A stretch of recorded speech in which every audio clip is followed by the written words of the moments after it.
Sir ये court से अगर हम लोग करें हैं तो सर अच्छा नहीं हो सकता है? है। कोर्ट से अगर फाइट करें तो अच्छा हो सकता है मेरे ख्याल से, जायसवाल जी से डिस्कस भी हुआ था। नहीं हो सकता कुछ।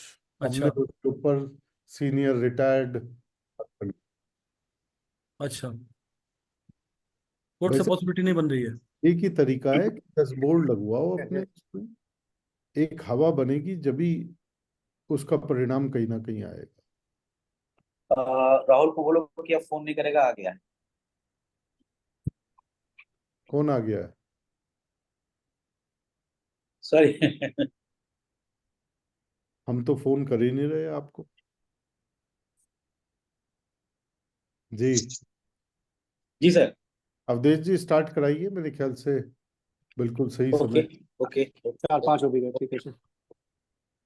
आ, सारे आईआईए फर्टिलिटी के हमारे मेंबर्स और अग्रजन, आज की इस विशेष और बहुत ही महत्वपूर्ण webinar, role of BIS in ensuring product quality through standards, इस सब में आप सबकी सहभागिता के लिए आपका बहुत बहुत स्वागत और अभिनंदन।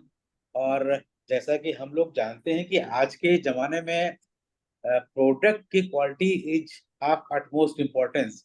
और अगर हम अपनी प्रोडक्ट की क्वालिटी को अगर अच्छी नहीं करेंगे, बेटर नहीं करेंगे, तो सर्वाइवल मार्केट में रहना बहुत मुश्किल हो जाएगा। और हो गया है ऑलरेडी। और गवर्नमेंट ने ऑलरेडी जो बीआईएस इंडियन स्टैंडर्ड्स जो बनाए हुए हैं बहुत सारे प्रोडक्ट के ऊपर ऑलरेडी बनाए हुए हैं। और जो कि हम लोग अपने जो भी जिस लाइन के जिस प्रोडक्शन और मैन्युफैक्चरिंग एक्टिविटी में इन्वॉल्व हैं, हम लोग उसको फॉलो कर रहे हैं। लेकिन बार बार यही बात निकल के आती है कि अगर हमको एक्सपोर्ट में जाना है या प्रोडक्ट की क्वालिटी हमारे इंडियन एटमॉस्फेयर में, समटाइम्स इवन हम लोग साउथ अफ्रीकन कंट्रीज से भी पुअर क्वालिटी का माल बनाते हैं, जो कि कहीं ना कहीं उसके ऊपर बहुत ध्यान देने की जरूरत है। और इसी के लिए आज हमारे बीच में बीआईएस के डायरेक्टर साहब श्री सुधीर बिश्नोई जी आज इस वेबिनार को लीड करने के लिए मौजूद हैं। मैं अपने अध्यक्ष जी से अनुरोध करूंगा कि वो अपने अध्यक्षीय उद्बोधन में अपनी बात को रखें, और उसके पश्चात मैं डायरेक्टर बीआईएस सुधीर बिश्नोई जी को आमंत्रित करूंगा कि वो आज की इस वेबिनार में अपनी वार्ता को शुरू करें। अध्यक्ष जी, आपसे निवेदन। धन्यवाद अवधेश भाई। सबसे पहले तो आज के कार्यक्रम के जो मुख्य वक्ता है सुधीर बिस्मी जी, आपको मेरा हार्दिक अभिनंदन प्रणाम। हमारे बीच में उपस्थित इंडियन इंडस्ट्रीज एसोसिएशन के सभी सम्मानित पदाधिकारीगण, आप सभी को मेरा अभिनंदन प्रणाम। दोस्तों, प्रोडक्ट बनाना जितना आसान है, उसको मार्केट में बेचना नहीं कहीं ना कहीं चैलेंजिंग है। प्रोडक्ट बिके, उसके लिए कुछ ना कुछ उसके अंदर कुछ यूनिक सेलिंग पॉइंट नहीं होते हैं या कुछ अलग हटके नहीं होता है, तो प्रोडक्ट नहीं बिक पाता है। अभी अवधेश जी ने जैसे कहा कि गुणवत्ता, क्वालिटी बहुत जरूरी है, लेकिन वो क्वालिटी सिर्फ लुक एंड फील की क्वालिटी की बात है या उसकी टेक्निकलिटी की भी बात है। कई बार हो सकता है जो सामने दिख रहा है वो देखने में तो बहुत अच्छा है, लेकिन जब हमने उसको चलाया या यूज किया तो वो ठीक नहीं है। इन सब चीजों को ध्यान में रखते हुए शायद ब्यूरो ऑफ इंडियन स्टैंडर्ड बीच में आता है और वो बताता है कि हमें इस पर्टिकुलर प्रोडक्ट को बनाने के लिए क्या हमारी टेक्निकलिटी होनी चाहिए, क्या स्पेसिफिकेशन होना चाहिए, जिससे कि एक तो उस प्रोडक्ट की क्वालिटी को लगातार कंटिन्यूअसली उधर की तरफ बढ़ाया जा सके। और दूसरा, डेफिनेटली जब हम आईएस ओन करते हैं, उस पर्टिकुलर इंडियन स्टैंडर्ड को फॉलो करते हैं और उस पर्टिकुलर स्टैंडर्ड का आईएसआई हम ले लेते हैं, कुछ चीज़ों में शायद वो फूड की इंडस्ट्री में कुछ डिफरेंट नाम है, इस तरीके से जब हम आगे बढ़ते हैं तो हमारा प्रोडक्ट मार्केट में एक अलग रिकॉग्निशन पाता है। और कई बार हमारा दुकानदार या हमारा डीलर ये बात कहता भी है कि भाई साहब ये वाला प्रोडक्ट आईएसआई सर्टिफाइड है। उसके कारण हम लोगों को फायदा भी रहता है। लेकिन आज की तारीख में अगर आप देखेंगे तो बीआईएस का मल्टीनेशनल कंपनीज ज्यादा यूज कर रही है। वो कैसे यूज कर रही हैं? आपके विशेषकर जितने भी माइक्रो स्मॉल मीडियम एंटरप्राइजेज हैं, उनके जो प्रोडक्ट्स बना रहे हैं या बन रहे हैं, उन प्रोडक्ट्स की टेक्निकल स्पेसिफिकेशन इतनी स्ट्रॉन्ग करते जा रहे हैं कि या तो वो लघु उद्यमी के द्वारा बनाना मुश्किल काम हो जाएगा, और अगर वो बना भी गया तो उसकी कॉस्ट इतनी ज्यादा हो जाएगी कि वो इंपोर्ट करके सस्ता पड़ेगा रेदर देन यहाँ बना के। ब्यूरो ऑफ इंडियन स्टैंडर्ड कोई भी कोड में अमेंडमेंट करता है या कोई भी कोड को, नए कोड को लाता है, तो सर्कुलेट करता है सभी के पास, स्टेक होल्डर्स के पास, कि क्या इसमें जो हम कानून बनाने जा रहे हैं या जो हम इसमें स्पेसिफिकेशंस करने जा रहे हैं उसके ऊपर आप कुछ कहना चाहते हैं, आपका कोई ऑब्जेक्शन है या कोई इम्प्रूवमेंट है या कोई और सजेशन है क्या। लेकिन दोस्तों, शायद उस समय पे हम जागृत नहीं होते हैं। आज हमारे बीच में संदीप बिश्नोई जी हैं, वो हमें बताएंगे भी क्या क्या, किस तरीके से हम अपने उत्पाद की गुणवत्ता सुनिश्चित करने में BIS की भूमिका को हम कैसे उपयोग कर सकते हैं। मैं ज्यादा बात न रखते हुए सीधे अब आमंत्रित करना चाहूंगा सुधीर बिश्नोई जी को कि वो अभी तो बोलो। अपने मेन, हमारे जो आज ज्ञान या हमें जो नॉलेज शेयर करने चाह रहे हैं उससे दे। एक चीज बस मैं जरूर कहना चाहूंगा बिश्नोई जी, ये जो MNCs हम लोगों के विशेषकर स्पेसिफिकेशन चेंज कराने में जो अहम रोल कर रहा है, उसमें एसोसिएशन क्या महत्वपूर्ण भूमिका निभा सकती है, इस पे थोड़ा सा अगर हमें आपसे जानकारी मिलेगी तो हम शायद उसकी तरफ कलेक्टिवली एफर्ट करके कर पाएंगे। क्योंकि एक उद्यमी की एक समस्या है, मैं अपनी फैक्ट्री का पियोन भी मैं ही हूँ तो जनरल मैनेजर भी हर डिपार्टमेंट का मैं ही हूँ, टेक्निकल स्पेसिफिकेशन का भी जनरल मैनेजर मैं हूँ, तो प्रोडक्शन का भी, तो परचेज का भी, तो मार्केटिंग का भी, तो फाइनेंस का भी। तो कई बार हम रोज की सुबह से शाम तक 24 आवर्स में इतना समय नहीं निकाल सकते कि हम उन पे स्पेसिफिकेशंस पे ध्यान दे सके, और फिर जब वो आ जाते हैं और इम्प्लीमेंट हो जाते हैं तो हमें उस परेशानियों को झेलना पड़ता है।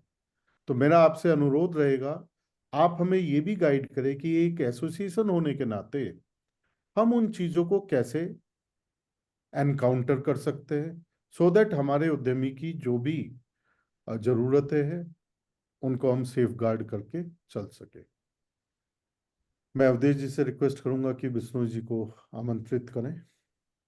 जय Shri Krishna all of you. मैं डायरेक्टर BIS श्री सुधीर बिश्नोई जी का पुनः बहुत बहुत स्वागत करता हूं और उनको इनवाइट करता हूं कि वो आज की इस वेबिनार में अपनी बात और अपने विचारों को रखें, और तत्पश्चात हमारे मेंबर्स को एक मौका भी देंगे कि मेंबर्स अपनी कुछ क्वेरीज को और उनके सामने जो है वो रख सकें, जिससे कि वो उन क्वेरीज का जो है वो और प्रॉपर रिप्लाई उनसे बात कर सकें। श्री बिश्नोई जी, प्लीज जो है। धन्यवाद अवधेश जी। मेरी आवाज पहुंच रही है सब तक? जी।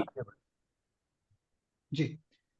धन्यवाद अवधेश जी और धन्यवाद सिंघल साहब कि आपने ये आपसे जुड़ने का आज मुझे एक मौका दिया आपके मेंबर्स के साथ।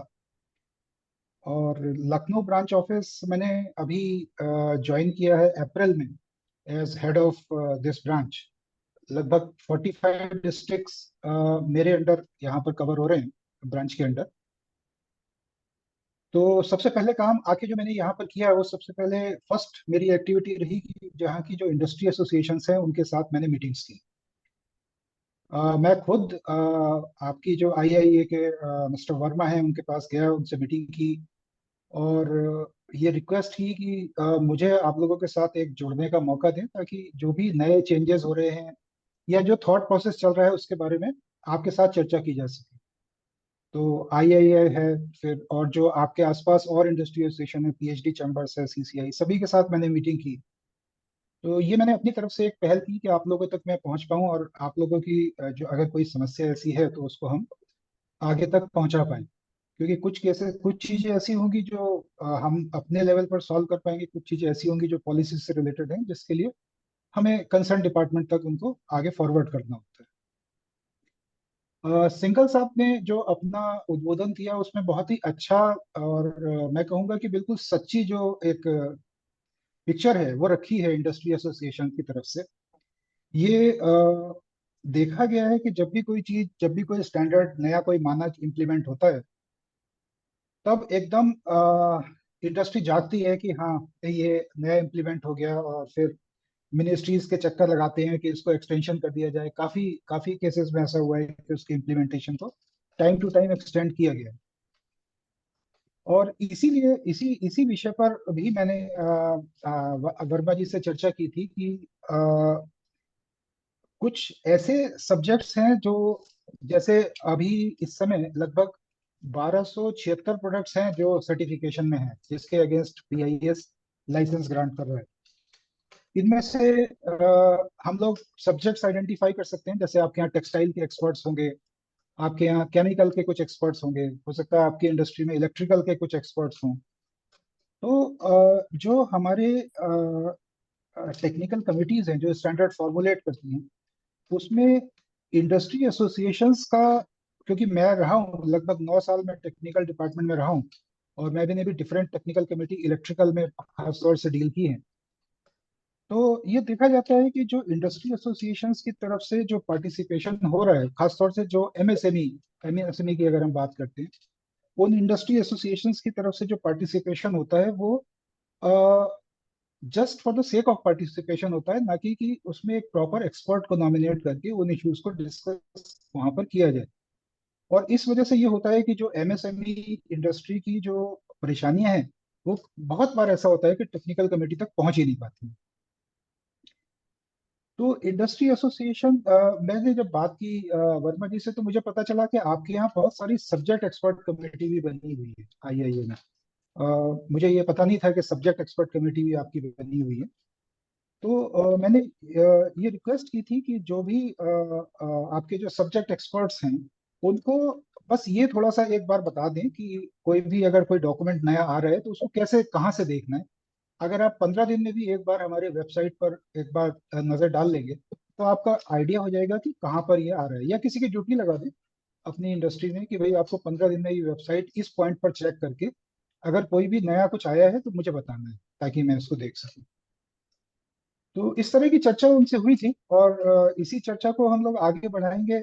और साथ में मैंने ये भी कहा था कि अगर वैसे भी कोई अगर इंडिविजुअल किसी को प्रॉब्लम है तो जरूरी नहीं है, क्योंकि आपको हो सकता है कि कांटेक्ट पॉइंट नहीं पता हो कि आपको अपनी समस्या या कोई भी टेक्निकल इशू आ रहा है तो उसको कहाँ पहुंचाना है, किसके साथ बात करनी है बीएस में। तो आप मुझे फॉरवर्ड कर दें और मैं उनको फिर जो कंसर्न डिपार्टमेंट है उसको फॉरवर्ड कर दूंगा, आपको कॉपी में रखूंगा। तो ये कुछ इनिशियल पॉइंट्स थे जिसकी वजह से मैं कनेक्ट होना चाह रहा था आपके साथ। एक ये पॉइंट है। दूसरा पॉइंट जो है, कल आपने प्राइम मिनिस्टर साहब की, मोदी साहब की स्पीच सुनी होगी, ऑनरेबल प्राइम मिनिस्टर की। और शायद जितना मेरी नॉलेज है या जितना मेरा ध्यान जाता है, कभी भी किसी प्राइम मिनिस्टर ने इंडिपेंडेंस डे की स्पीच में इंडियन स्टैंडर्ड की बात कभी नहीं। अगर आपने कल ध्यान से सुना हो तो कल उन्होंने इंडियन स्टैंडर्ड की बात की, डिजाइन की बात की, इंटरनेशनल स्टैंडर्ड्स की बात की। अगर आप लोगों ने नहीं सुना हो तो जस्ट ये मुझे लगता है 20-25 सेकंड का क्लिप है, अगर आप चाहें तो मैं चला दूं एक बार। चला दीजिए प्लीज।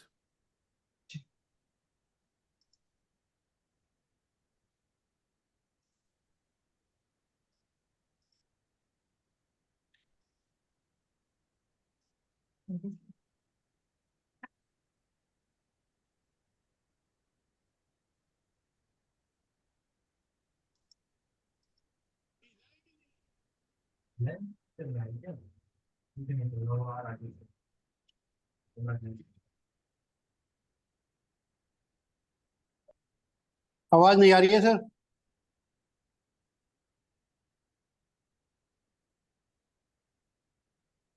नहीं आ रही सर, आवाज तो नहीं आ रही है। आवाज अच्छा, नहीं आ एक रही है। जी एक एक आउट की वो रहेगी, आप ही बता दीजिए, एक ही बात है। सर हम्म, आवाज नहीं आ रही आपकी। जी जी मैं बता रहा हूँ। तो उसमें उन्होंने ये कहा है अपनी स्पीच में जी कि हमें खास तौर से प्रोडक्ट की डिजाइनिंग पर इंडिया में बहुत काम करना है। और क्योंकि जब तक हम प्रोडक्ट की डिजाइन पर काम नहीं करेंगे तो हम अपने अपने जो इंडियन स्टैंडर्ड हैं उनको इंटरनेशनल स्टैंडर्ड के लेवल तक नहीं ले जा पाएंगे। तो उनका ये भी कहना है कि हमारे यहाँ ऐसा नहीं है कि हमारे यहाँ नॉलेज की कोई कमी है या हमारे यहाँ इस टेक्निकल नो हाउ की कोई कमी है, लेकिन काफी जगह ऐसा हो रहा है कि जहां पर जो डिजाइन हो रहा है या प्रोडक्ट डिजाइनिंग हो रही है या जो टेक्निकल डिटेल्स हो रही हैं वो सही जगह तक पहुंच नहीं पा रही हैं या वो वहीं तक बन के रह जाती हैं, उससे आगे वो पहुंच नहीं पाती हैं। तो उनका ये कहना है कि इंडस्ट्री जो भी अपने डिजाइन एंड डेवलपमेंट करती है अगर उनको ठीक लगता है तो उसको इंडियन स्टैंडर्ड में लेकर आए और उसके थ्रू उसको इंटरनेशनल स्टैंडर्ड पर रिप्रेजेंट किया जाए। तो ऐसा कुछ उनका भाव था कहने का। ये करीब 40 सेकंड का उनका एक बीच में था जिसमें उन्होंने इंडियन स्टैंडर्ड और इंटरनेशनल स्टैंडर्ड और डिजाइनिंग की बात की अपनी स्पीच में। तो अब ये इससे ये पता चलता है उनकी स्पीच से कि गवर्नमेंट सेंट्रल गवर्नमेंट इस इशू को लेकर बहुत सीरियस है। तो जब स्टैंडर्ड का रोल के बारे में गवर्नमेंट सीरियस है तो ऐसी कंडीशन में बीआईएस का रोल बहुत इंपॉर्टेंट हो जाता है क्योंकि नेशनल स्टैंडर्ड्स बॉडी है इंडिया की और हमें उनकी जो गाइडलाइंस हैं या जो भी उनकी डायरेक्शंस हैं उनको फॉलो करना है। तो उसमें बिना इंडस्ट्री के सपोर्ट के तो हो नहीं सकता। हम जो किसी भी स्टैंडर्ड को बनाने में अपना योगदान देते हैं उसमें नंबर 1 पर आती है इंडस्ट्री, क्योंकि वो प्रोडक्ट बना रहे हैं, उनके प्रोडक्ट के रॉ मटेरियल्स के बारे में पता है, उनको प्रोडक्ट्स के प्रोसेसिंग के बारे में पता है कैसे बनना है। और दूसरे स्टेक होल्डर आते हैं फिर लेबोरेटरी जो उसको टेस्ट करते हैं स्टैंडर्ड के अगेंस्ट, फिर जो कंज्यूमर्स हैं और जो R&D ऑर्गेनाइजेशन है ये सब आते हैं। तो जब तक कि ये स्टेक होल्डर्स आपस में मिल के प्रॉपरली काम नहीं करेंगे तब तक जो भारत सरकार का ये विजन है, प्राइम मिनिस्टर साहब का जो विजन है, इसको हम लोग आगे ठीक से नहीं बढ़ा पाए। तो एक तो ये पॉइंट था। दूसरा पॉइंट ये है कि अगर आपको आइडिया हो इंडस्ट्री को, आप में से कितने ऐसे हैं जिनके पास बीआईएस का लाइसेंस है अभी? कुछ लोग हैं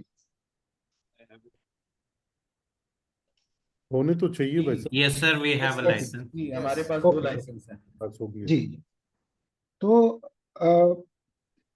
भारत सरकार पिछले 4 साल में लगातार बहुत सारे क्वालिटी कंट्रोल ऑर्डर इशू कर रही है।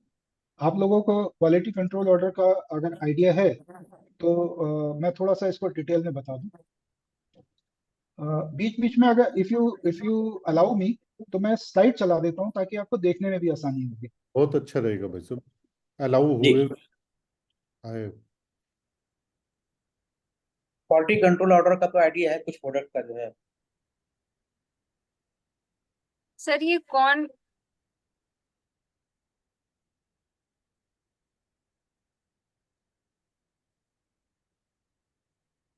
तो आई थिंक मेरी स्क्रीन विजिबल होगी आप लोगों को। हाँ जी। जी। जी। तो ये हमारा BIS एक्ट 2016 है और इसमें एक क्लॉज दिया हुआ है, क्लॉज नंबर 16(1). आप लोग एक्ट में देख लीजिएगा इसको कि इसमें सेंट्रल गवर्नमेंट को ये पावर दी गई है कि अगर सेंट्रल गवर्नमेंट को लगता है फॉर वॉट एवर रीजन्स, जैसे प्रोटेक्शन ऑफ ह्यूमन है, एनिमल है, प्लांट हेल्थ सेफ्टी या नेशनल सेफ्टी है, नेशनल सिक्योरिटी है, तो वो किसी भी प्रोडक्ट को एक गजट नोटिफिकेशन के थ्रू मैंडेटरी कर सकती है कि ये प्रोडक्ट बिना BIS सर्टिफिकेशन के मार्केट में नहीं आएगा। तो ऐसे जो गजट नोटिफिकेशन होते हैं उनको हम क्वालिटी कंट्रोल ऑर्डर्स कहते हैं। और इसके अकॉर्डिंग अगर हम इसके नेक्स्ट क्लॉज में जाते हैं तो जब भी किसी प्रोडक्ट के लिए जो क्वालिटी कंट्रोल ऑर्डर कोई इशू होता है तो उसके ये कंडीशंस हैं कि कोई भी व्यक्ति या इंडस्ट्री मैन्युफैक्चर नहीं कर सकती है, इंपोर्ट नहीं कर सकती है, डिस्ट्रीब्यूट नहीं कर सकती है, सेल या हायर नहीं कर सकती है, लीज या स्टोर और एग्जिबिट फॉर सेल भी नहीं कर सकती है, जो कि सेक्शन 16 में कवर हो रहे हैं, यानी जिनके लिए क्वालिटी कंट्रोल ऑर्डर इशू हुआ है विदाउट ए स्टैंडर्ड मार्क, बिना मार्क के वो मार्केट में मतलब ये सारा काम नहीं कर सकते हैं। तो इस सेक्शन के अंडर जो है गवर्नमेंट बहुत सारे क्वालिटी कंट्रोल ऑर्डर इशू करती है टाइम टू टाइम। और इस समय आप ये देखेंगे यहाँ पर मैंने किया है कि as on date 644 Indian standards हैं या प्रोडक्ट्स हैं जिनको हम कहें, जो क्वालिटी कंट्रोल ऑर्डर के थ्रू भारत सरकार ने मैंडेटरी सर्टिफिकेशन में लाए हैं। तो इंडस्ट्री के लिए ये भी जानना बहुत जरूरी है कि क्या वो कोई ऐसा प्रोडक्ट तो नहीं बना रहे हैं जो कि इन क्वालिटी कंट्रोल ऑर्डर में फॉल करता हो। मैंने ये डिस्कस किया था वर्मा जी से कि मैं जैसे भी जब भी कोई क्वालिटी कंट्रोल ऑर्डर नया आएगा तो मैं उसकी एक कॉपी उनको पास ऑन कर दूंगा ताकि वो अपने एसोसिएशन के मेंबर्स को आगे फॉरवर्ड कर पाए उनकी नॉलेज के लिए। और ये प्रेजेंटेशन भी मैं आपको शेयर कर दूंगा, इसमें कुछ लिंक्स मैंने दिए हैं, जैसे यहाँ पर भी इसके नीचे मैंने एक लिंक दी है, तो उस लिंक पर आप क्लिक करेंगे तो आपको सारे क्वालिटी कंट्रोल ऑर्डर्स के या प्रोडक्ट्स के बारे में पता चल जाएगा कौन कौन से प्रोडक्ट्स। मेल कर दो तो हमें कहीं भेजना होगा, भेज देंगे। कहाँ पे भेजना है बताओ, भेज देंगे। जी। अब इसमें इंडस्ट्री को हम लोग किस तरह से हेल्प कर रहे हैं, बीआईएस किस तरह से हेल्प कर सकता है और इंडस्ट्री का कहाँ हमें कोऑपरेशन चाहिए, ये दो चीजें, दो एस्पेक्ट बहुत इंपॉर्टेंट है। तो हम किस तरह से हेल्प कर सकते हैं कि हम जो भी प्रोडक्ट के लिए सर्टिफिकेशन कर रहे हैं उसके बारे में इंडस्ट्री को टेक्निकल नो हाउ या कोई किसी भी तरह की कोई सपोर्ट चाहिए तो हम वो प्रोवाइड कर पाए। पिछले हम ये कह सकते हैं कि 3-4 साल में जो बीआईएस का नेचर ऑफ वर्क है वो काफी चेंज हो गया है। पहला नेचर ऑफ वर्क ये चेंज है कि हम लोग पहले ज्यादा एक रेगुलेटर की तरह काम कर रहे थे जहां पर हमें चीजों को इम्प्लीमेंट कराना था, लेकिन अब हम रेगुलेटर, क्योंकि रोल हमें गवर्नमेंट ने दिया हुआ है तो रेगुलेटर का काम तो हमें करना ही है, लेकिन साथ साथ हम लोग एक हैंड होल्डिंग का भी काम कर रहे हैं इंडस्ट्री का, कि जहां पर भी उनको हमारी मदद की जरूरत है वो हम प्रोवाइड कर पाए। और इसी क्रम में हम लोग इंडस्ट्री के साथ कनेक्ट होते हैं। जैसे मैंने अभी एक नया क्वालिटी कंट्रोल ऑर्डर आया था कास्ट आयरन प्रोडक्ट्स के ऊपर, तो मैंने कानपुर में एक इसमें फिजिकल मीटिंग की थी। जो भी कास्ट आयरन प्रोडक्ट के मैन्युफैक्चरर्स हैं उनको बताया कि कौन कौन से स्टैंडर्ड हैं, उन स्टैंडर्ड्स में क्या क्या है, कौन कौन से प्रोडक्ट्स कवर हो रहे हैं। तो इस तरह से कनेक्ट होना बहुत जरूरी है ताकि आपको वो इंफॉर्मेशन टाइम टू टाइम मिल पाए। इसी तरह से एक मैंने फिजिकल मीटिंग की थी कारपेट मैन्युफैक्चरर्स के साथ भदोई में, AICMA के साथ मिलकर। तो अलग अलग जो सेक्टर्स हैं जहां पर इंडस्ट्री के जो हम कह सकते हैं पॉकेट्स हैं, सेक्टर्स हैं, उनके लिए हम डेडिकेटेड इस तरह का प्रोग्राम कर रहे हैं जहां पर कि इस तरह की इंफॉर्मेशन डिसमिनेट कर पाए और उनकी अगर कोई भी क्वेरीज हैं स्टैंडर्ड से रिलेटेड तो वो उनको हम लोग सॉल्व कर पाए। अब जहां तक कि यह है कि कोई किसी अगर इंडस्ट्री को कोई सपोर्ट चाहिए हमें हमसे, तो जितने भी स्टैंडर्ड अभी सर्टिफिकेशन में हैं, मैंने पहले एक स्लाइड में बताया था कि लगभग 1300 प्रोडक्ट हैं जो अभी प्रेजेंटली सर्टिफिकेशन में हैं। इनमें 1300 में से 644 प्रोडक्ट ऐसे हैं जो मैंडेटरी सर्टिफिकेशन में हैं क्वालिटी कंट्रोल ऑर्डर के थ्रू, और बाकी जितने भी हैं लगभग 700 प्रोडक्ट, वो सारे प्रोडक्ट वॉलंटरी सर्टिफिकेशन में है। वो मतलब इंडस्ट्री ने अपनी मर्जी से लाइसेंस लिए हैं, गवर्नमेंट की तरफ से कंपल्शन नहीं। तो हर एक प्रोडक्ट का एक मैन्युफैक्चरर की गाइडेंस के लिए हमने एक प्रोडक्ट मैनुअल बनाया है जो हमारे वेबसाइट पर अवेलेबल है। जैसे अगर आपको आप बात करते हैं किसी की स्पोर्ट शू की बात करते हैं तो स्पोर्ट शू के लिए एक प्रोडक्ट मैनुअल बनाया हुआ है। अगर हम किसी इलेक्ट्रिकल प्रोडक्ट की बात करते हैं, स्विच की, सॉकेट की, तो हर एक प्रोडक्ट के लिए, हर एक स्टैंडर्ड के लिए एक प्रोडक्ट मैनुअल बना है। अब इस प्रोडक्ट मैनुअल में क्या क्या हमने बताया है, इस प्रोडक्ट मैनुअल में हमने ये बताया है कि इसमें कौन कौन से रॉ मटेरियल्स यूज होते हैं स्टैंडर्ड के अकॉर्डिंग।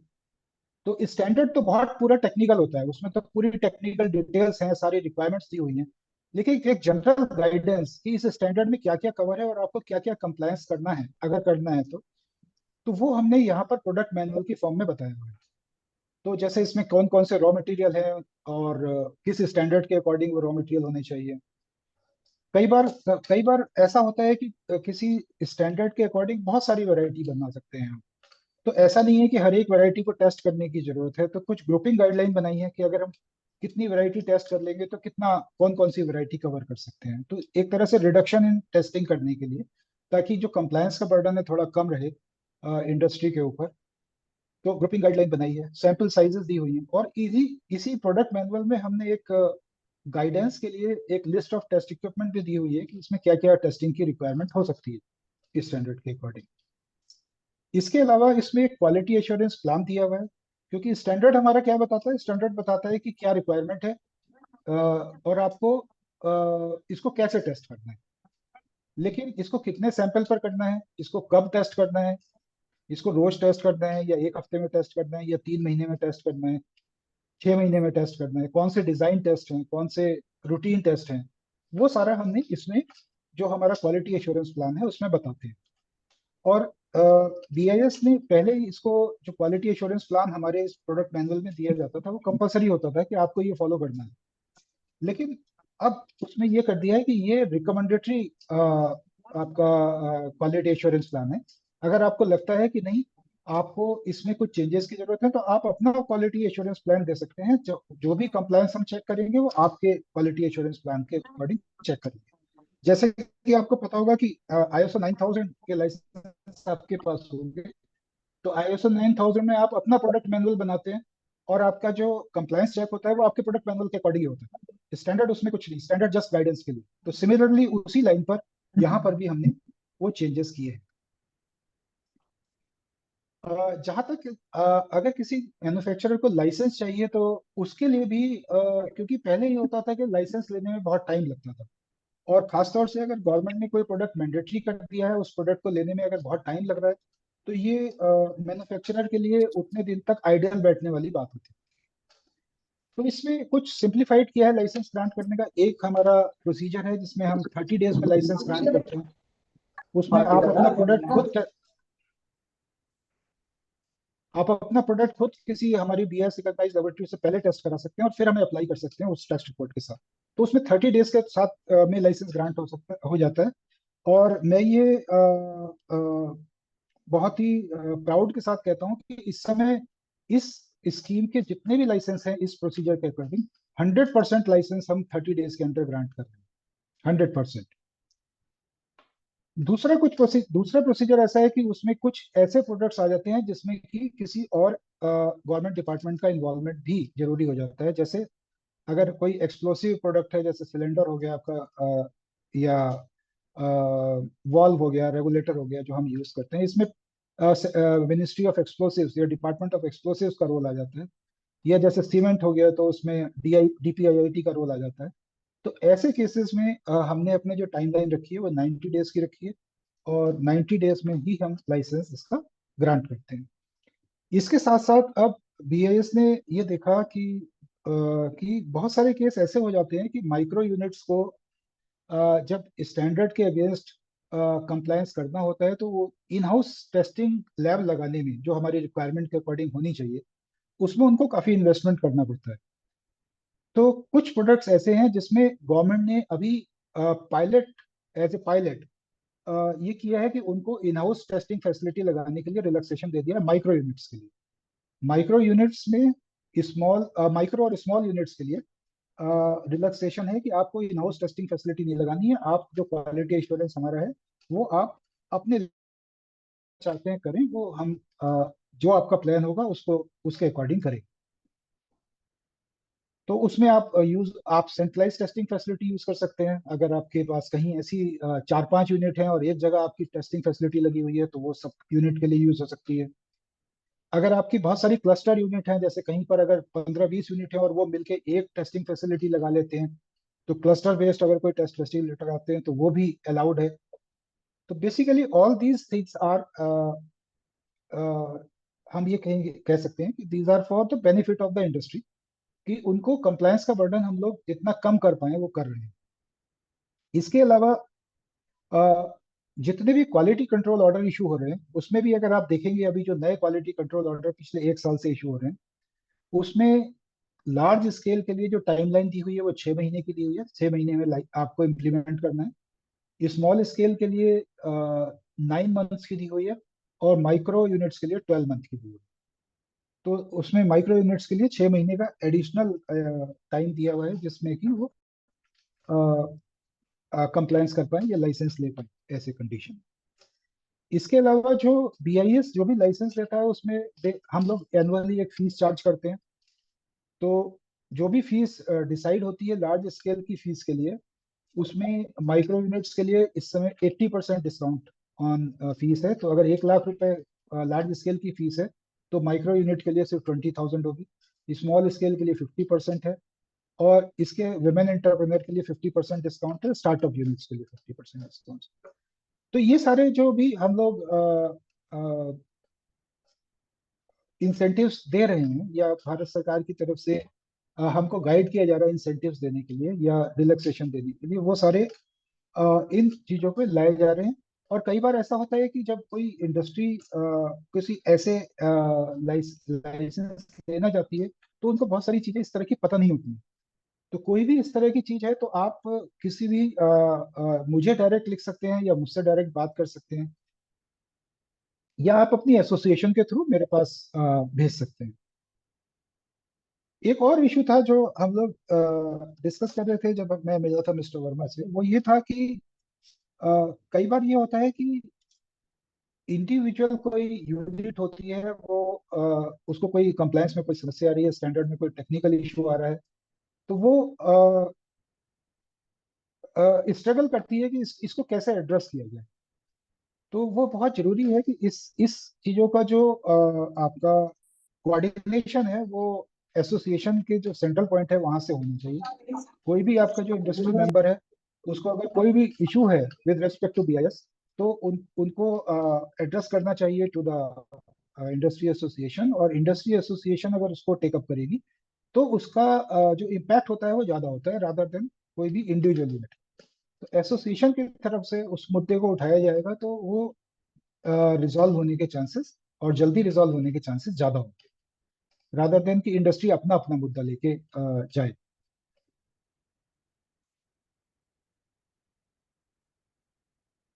तो ये कुछ इश्यूज थे। और एक इशू जो आप बता रहे थे वो भी मैं यहाँ एक स्लाइड में दिखाना चाहूंगा, कि जो हमारा स्टैंडर्ड सेटिंग का प्रोसेस होता है, उस स्टैंडर्ड सेटिंग के प्रोसेस में ये डिफरेंट स्टेजेस होती हैं। ये पूरा अगर हम कहीं पर भी जाएंगे, इंटरनेशनली भी ISO IEC की बात करेंगे या किसी भी नेशनल बॉडी की भी बात करेंगे, तो सभी में जो स्टेज होती है स्टैंडर्ड फॉर्मुलेशन की वो यही होती है। तो यहाँ पर जो ये स्टेज 4 है, this stage becomes very important, क्योंकि ये वाइड सर्कुलेशन स्टेज, और इसी में कोई भी जो डॉक्यूमेंट होता है वो सारे इंडस्ट्री को, रेलिवेंट इंडस्ट्री को सर्कुलेट किया जाता है। लेकिन उसमें जो हम लोग चैलेंज फेस करते हैं वो चैलेंज ये होता है कि कई बार वो रेलिवेंट इंडस्ट्री तक पहुंच नहीं पाता है। पहुंच क्यों नहीं पाता है? क्योंकि हमारे पास उस इंडस्ट्री के उस इंडस्ट्री की कॉन्टेक्ट डिटेल्स ही नहीं होती। तो मैंने हेडक्वार्टर में ये बात की थी कि जो भी मैं जितनी भी डिटेल्स इंडस्ट्री एसोसिएशंस की उनके पास भेज रहा हूँ, जिनसे मैंने कांटेक्ट किया है, तो मैंने उनसे ये रिक्वेस्ट किया है कि जितने भी वाइड सर्कुलेशन के ड्राफ्ट्स हैं जब ईमेल भेजा जाए तो वो इंडस्ट्री एसोसिएशन को भेज दिया जाए, so that they can pass it on to the concern industry. तो आगे से I think within 15-20 days ये इम्प्लीमेंट हो जाएगा, और जो भी ड्राफ्ट्स होंगे वो आपको थ्रू अपनी एसोसिएशन में देंगे।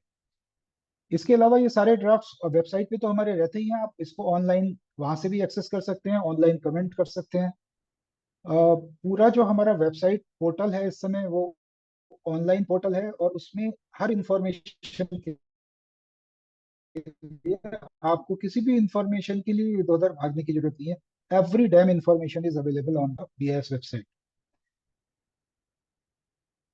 वेबसाइट ही हमारा इतना वो है कि मैं उसी पर अगर एक वेबिनार लूंगा तो वो भी छोटा पड़ेगा, 1 घंटा, क्योंकि उसमें इतनी सारी इंफॉर्मेशन इंडस्ट्री के लिए अवेलेबल है जो शायद आप लोग एक्सेस अभी नहीं कर रहे। अच्छा, तो ये मैंने बताया था क्वालिटी कंट्रोल सर्टिफिकेशन के बारे में, आपको क्वालिटी कंट्रोल ऑर्डर्स के बारे में। तो क्वालिटी कंट्रोल ऑर्डर्स 2 तरह के इशू हो रहे हैं गवर्नमेंट ऑफ इंडिया की तरफ से। दूसरा जो होता है वो कंपलसरी रजिस्ट्रेशन स्कीम है। एक तो प्रोडक्ट सर्टिफिकेशन जो मैंने बताया था जिसमें ISI मार्क हम लोग देते हैं लाइसेंस, और ये दूसरा है जो रजिस्ट्रेशन मार्क कहलाते हैं। आप लोगों में से देखा होगा काफी लोगों ने ये मार्क, कोई अपना माई अकाउंट करके बताएं कि हाँ देखा है।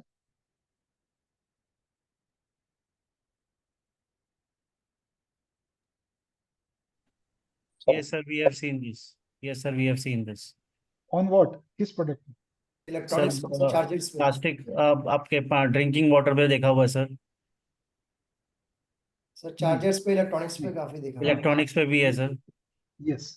तो जितना जो आईएसआई वाला मार्क हमने मार्क की बात की थी वो प्रोडक्ट पर मिलेगा, और जितना भी ये रजिस्ट्रेशन मार्क है ये electronics and IT product electronics पर पे मिलेगा। है। जितने जितने भी फोन, मोबाइल, आपके चार्जर्स, लैपटॉप्स, टीवीज, तो ये जितने भी प्रोडक्ट हैं पहले बीएस रजिस्टर करता है, उसके बाद ही इनको आगे मार्केट में के लिए अलाउ करता है।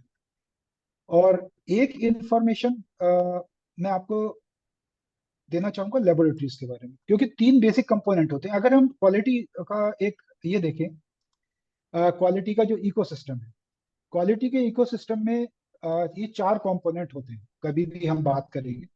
एक होता है कि प्रोडक्ट की कैरेक्टरिस्टिक कैसी होनी चाहिए, प्रोडक्ट की रिक्वायरमेंट्स क्या होनी चाहिए, तो वो तो टेक केयर करता है स्टैंडर्ड।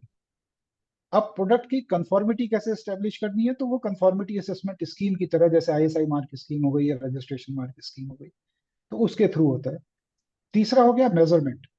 मेजरमेंट के लिए जो थर्ड कंपोनेंट आएगा वो लेबोरेटरी आएगी। तो बेसिकली एक स्टैंडर्ड सेटिंग बॉडी हो गई, एक सर्टिफिकेशन बॉडी हो गई, एक लेबोरेटरी हो गई जो उसको टेस्ट करेगी। और चौथा हो गया एनफोर्समेंट, जो बेसिकली बीएस जहां पर क्वालिटी कंट्रोल ऑर्डर में जिसका नाम लिखा हुआ है वो उसका कंप्लायंस करेगा। जैसे अगर हम पैकेज ड्रिंकिंग वाटर की बात करें, तो क्योंकि वो फूड सिक्योरिटी एक्ट में, फूड सेफ्टी एक्ट में इशू हुआ है, तो उसका जो कंप्लायंस का बर्डन है वो फूड सेफ्टी अथॉरिटी पर। तो एक एनफोर्समेंट एजेंसी होगी। तो ये चार होती हैं बेसिकली, ये चार कंपोनेंट है। इंसिडेंटली कोई भी ऐसा कंट्री इंडिया के अलावा शायद नहीं है, खासतौर से यूरोप की बात करें, अमेरिका की बात करें, जहां पर कि ये चारों काम एक ही बॉडी देखती है।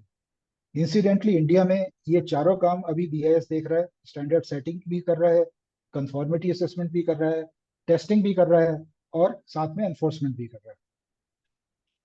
तो जहां तक कि लेबोरेटरी की बात है, तो बीआईएस की 8 तो अपनी लेबोरेटरीज हैं जिनमें हम ये सारे प्रोडक्ट टेस्ट करते हैं। इसके अलावा 333 प्राइवेट या गवर्नमेंट लैब्स हैं जिनको हमने रिकॉग्नाइज किया है। हमारी एक स्कीम है रिकॉग्निशन की। पहले उनको एनएबीएल एक्रेडिटेशन कराना पड़ता है, फिर उसके बाद हम रिकॉग्नाइज करते हैं। और इसके अलावा 269 कुछ स्पेशलाइज लैब्स हैं जो कि हमने एमपैनल की हुई है, वो रिकॉग्नाइज नहीं है, लेकिन वो लैब इस तरह की होती हैं जो नेशनल रिप्यूट की लैब होती हैं। जैसे एनपीएल हो गया, नेशनल फिजिकल लेबोरेटरी हो गई, या बार्क हो गया, भाभा एटॉमिक रिसर्च सेंटर हो गया, या कुछ आईआईटी की लैब्स हो गई।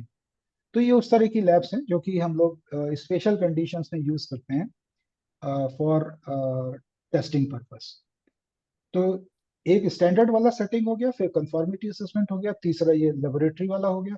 एनफोर्समेंट का मैंने आपको बता दिया है कि एनफोर्समेंट इज अंडर सेक्शन 16, जो क्वालिटी कंट्रोल ऑर्डर्स होते हैं उसके अंडर हम करते हैं। और पूरा जो प्रोविजन है एनफोर्समेंट का वो हमारे एक्ट में पूरा दिया हुआ है। अब कोई भी जो, अगर आपको बीएस से रिलेटेड कोई भी इंफॉर्मेशन चाहिए तो दो पोर्टल हैं, वो आप जरूर ध्यान रख लें। एक तो हमारा BIS.gov.in जो वेबसाइट है, वहां से आप ले सकते हैं। लेकिन जितनी भी आपको इंफॉर्मेशन जो आपकी इंडस्ट्री से रिलेटेड है, जो इंपॉर्टेंट इंफॉर्मेशन है, उसके लिए सबसे आसान तरीका है कि आपके गूगल प्ले स्टोर में एक BIS केयर ऐप होता है। गूगल के प्ले स्टोर से आप डाउनलोड कर सकते हैं एंड्रॉयड फोन में, और एप्पल है तो एप्पल के प्ले स्टोर से आप डाउनलोड कर सकते हैं BIS केयर ऐप। इसमें आपको क्या क्या मिल सकता है, इसमें आपको जितने भी, आपको अगर कोई स्टैंडर्ड्स की जानकारी चाहिए तो वो उसमें मिल जाएगी। अगर आपको उसमें कोई कंप्लेंट रजिस्टर करानी है तो आप कंप्लेंट रजिस्टर वहां से करा सकते हैं। अगर आपको कोई लेबोरेटरी चेक करनी है किस प्रोडक्ट की कहाँ कहाँ लेबोरेटरीज है, तो वो आप उससे चेक कर सकते हैं। इसके अलावा अगर आपने कोई लाइसेंस चेक करना है, आप कुछ प्रोक्योर कर रहे हैं अपनी इंडस्ट्री के लिए या पर्सनल यूज के लिए, आपको आपके उसके ऊपर आईएसआई मार्क लगा है, लाइसेंस नंबर लिखा है, तो वो लाइसेंस नंबर जेन्यून है या नहीं है ये आप चेक कर सकते हैं। और रजिस्ट्रेशन, सिमिलरली अगर रजिस्ट्रेशन का कोई प्रोडक्ट खरीद रहे हैं तो वो आप चेक कर सकते हैं। तो ये मल्टीपल आपको बेनिफिट देगा। तो सभी इंडस्ट्री मेंबर से मैं ये रिक्वेस्ट करूंगा कि ये जो BIS केयर ऐप है ये जरूर डाउनलोड कर लें। ये आपको किसी टाइम बहुत, it will be very handy to.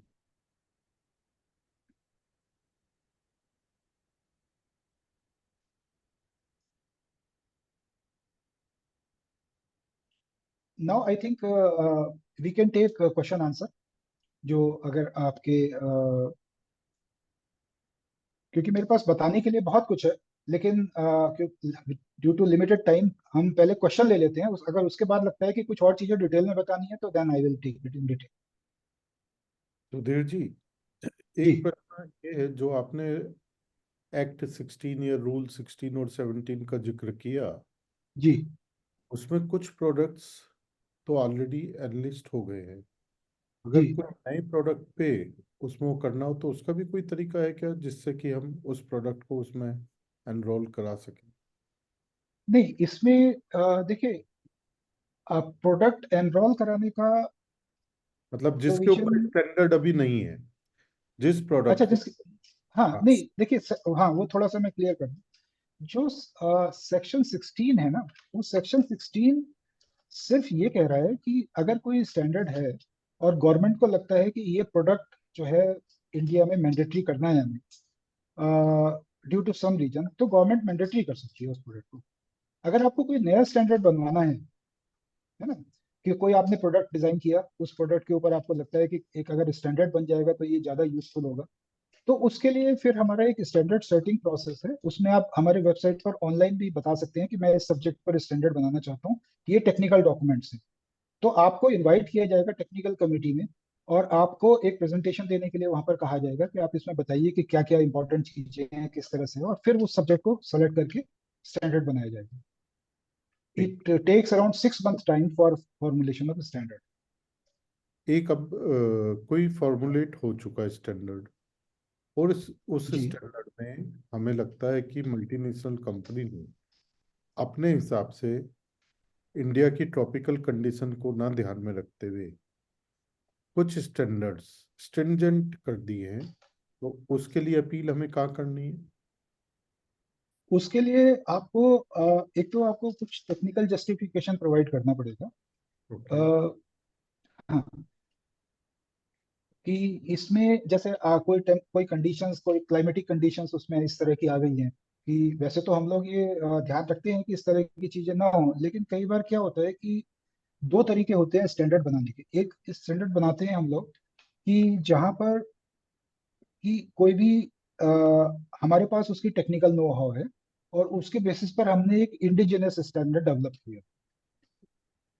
ठीक है। दूसरा ये हो सकता है कि हमारे पास वो अभी टेक्निकल नो हाउ है नहीं, हमारे पास एक्सपर्टाइज नहीं है, या हमारे एक्सपर्ट्स आगे नहीं आ रहे हैं, हमें इंफॉर्मेशन नहीं मिल पा रही है। तो उस केस में हम कहाँ जाएंगे स्टैंडर्ड बनाने के लिए? We will take help of standards जो अदर नेशनल स्टैंडर्ड बॉडी ने बनाया, जैसे ब्रिटिश ने बनाया हो, जर्मन ने बनाया हो, फ्रेंच ने बनाया हो उस सब्जेक्ट पर, जापान ने बनाया हो, या इंटरनेशनल स्टैंडर्ड आईएसओ ने बनाया हो, आईसी ने बनाया हो। तो उन स्टैंडर्ड्स को हम लेते हैं, और नॉर्मली ये होता है कि उन स्टैंडर्ड में कुछ चेंजेस करके हम लोग अडॉप्ट करते हैं एज इंडियन स्टैंडर्ड। तो उसमें जैसे कुछ एनवायरमेंटल कंडीशन चेंज हो गई। अब जो यूरोप ने स्टैंडर्ड लिखा है वो तो कोल्ड कंडीशन के हिसाब से लिखा होगा, क्योंकि वहां तो ज्यादा टाइम जो कोल्ड होता है, सिवियर कोल्ड वाला पोर्शन होता है। लेकिन हमारे यहाँ जो टेम्परेचर रेंज है वो 50 डिग्री तक जाएगी, और लोअर साइड में वो हो सकता है -10 तक चली जाए। तो जी। उनको हम चेंज करते हैं। लेकिन उसके बावजूद कुछ स्टैंडर्ड ऐसे होते हैं जो टेक्निकल कमेटी ये फील करती है कि नहीं, इसको एज इट इज अडॉप्ट कर लिया जाए। तो कुछ स्टैंडर्ड इस तरह से अडॉप्ट हो जाते हैं जिनका नंबर होता है IS/ISO स्टैंडर्ड, जो ओके। खाली इंडियन स्टैंडर्ड होंगे, जो हमने अपनी तरफ से बनाए होंगे, कहीं से चाहे इनपुट कहीं से भी आए हो, लेकिन उनका नंबर होगा IS। जैसे पानी का हो गया तो IS 14543, तो ये हमारा स्टैंडर्ड हो गया। ठीक है। लेकिन कुछ स्टैंडर्ड ऐसे होते हैं जो अडॉप्ट करते हैं, जैसे हो गया हमारा IS/ISO 60898, ये बना दिया। तो इसमें हमने ISO स्टैंडर्ड को एज इट इज अडॉप्ट कर लिया। जब हम एज इट इज अडॉप्ट करते हैं तो हम उसमें कोई चेंज नहीं कर सकते।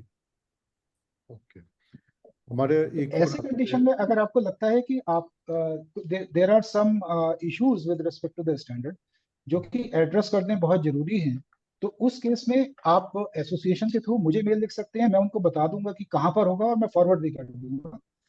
एक तो ये पॉइंट हो सकता है। दूसरा पॉइंट ये हो सकता है कि जो कंसर्न टेक्निकल कमेटी है, जैसे अगर टेक्सटाइल का स्टैंडर्ड है तो हेड टेक्सटाइल को आपको भेजना पड़ेगा, अगर इलेक्ट्रिकल का है तो हेड ऑफ इलेक्ट्रिकल डिपार्टमेंट आपको भेजना पड़ेगा।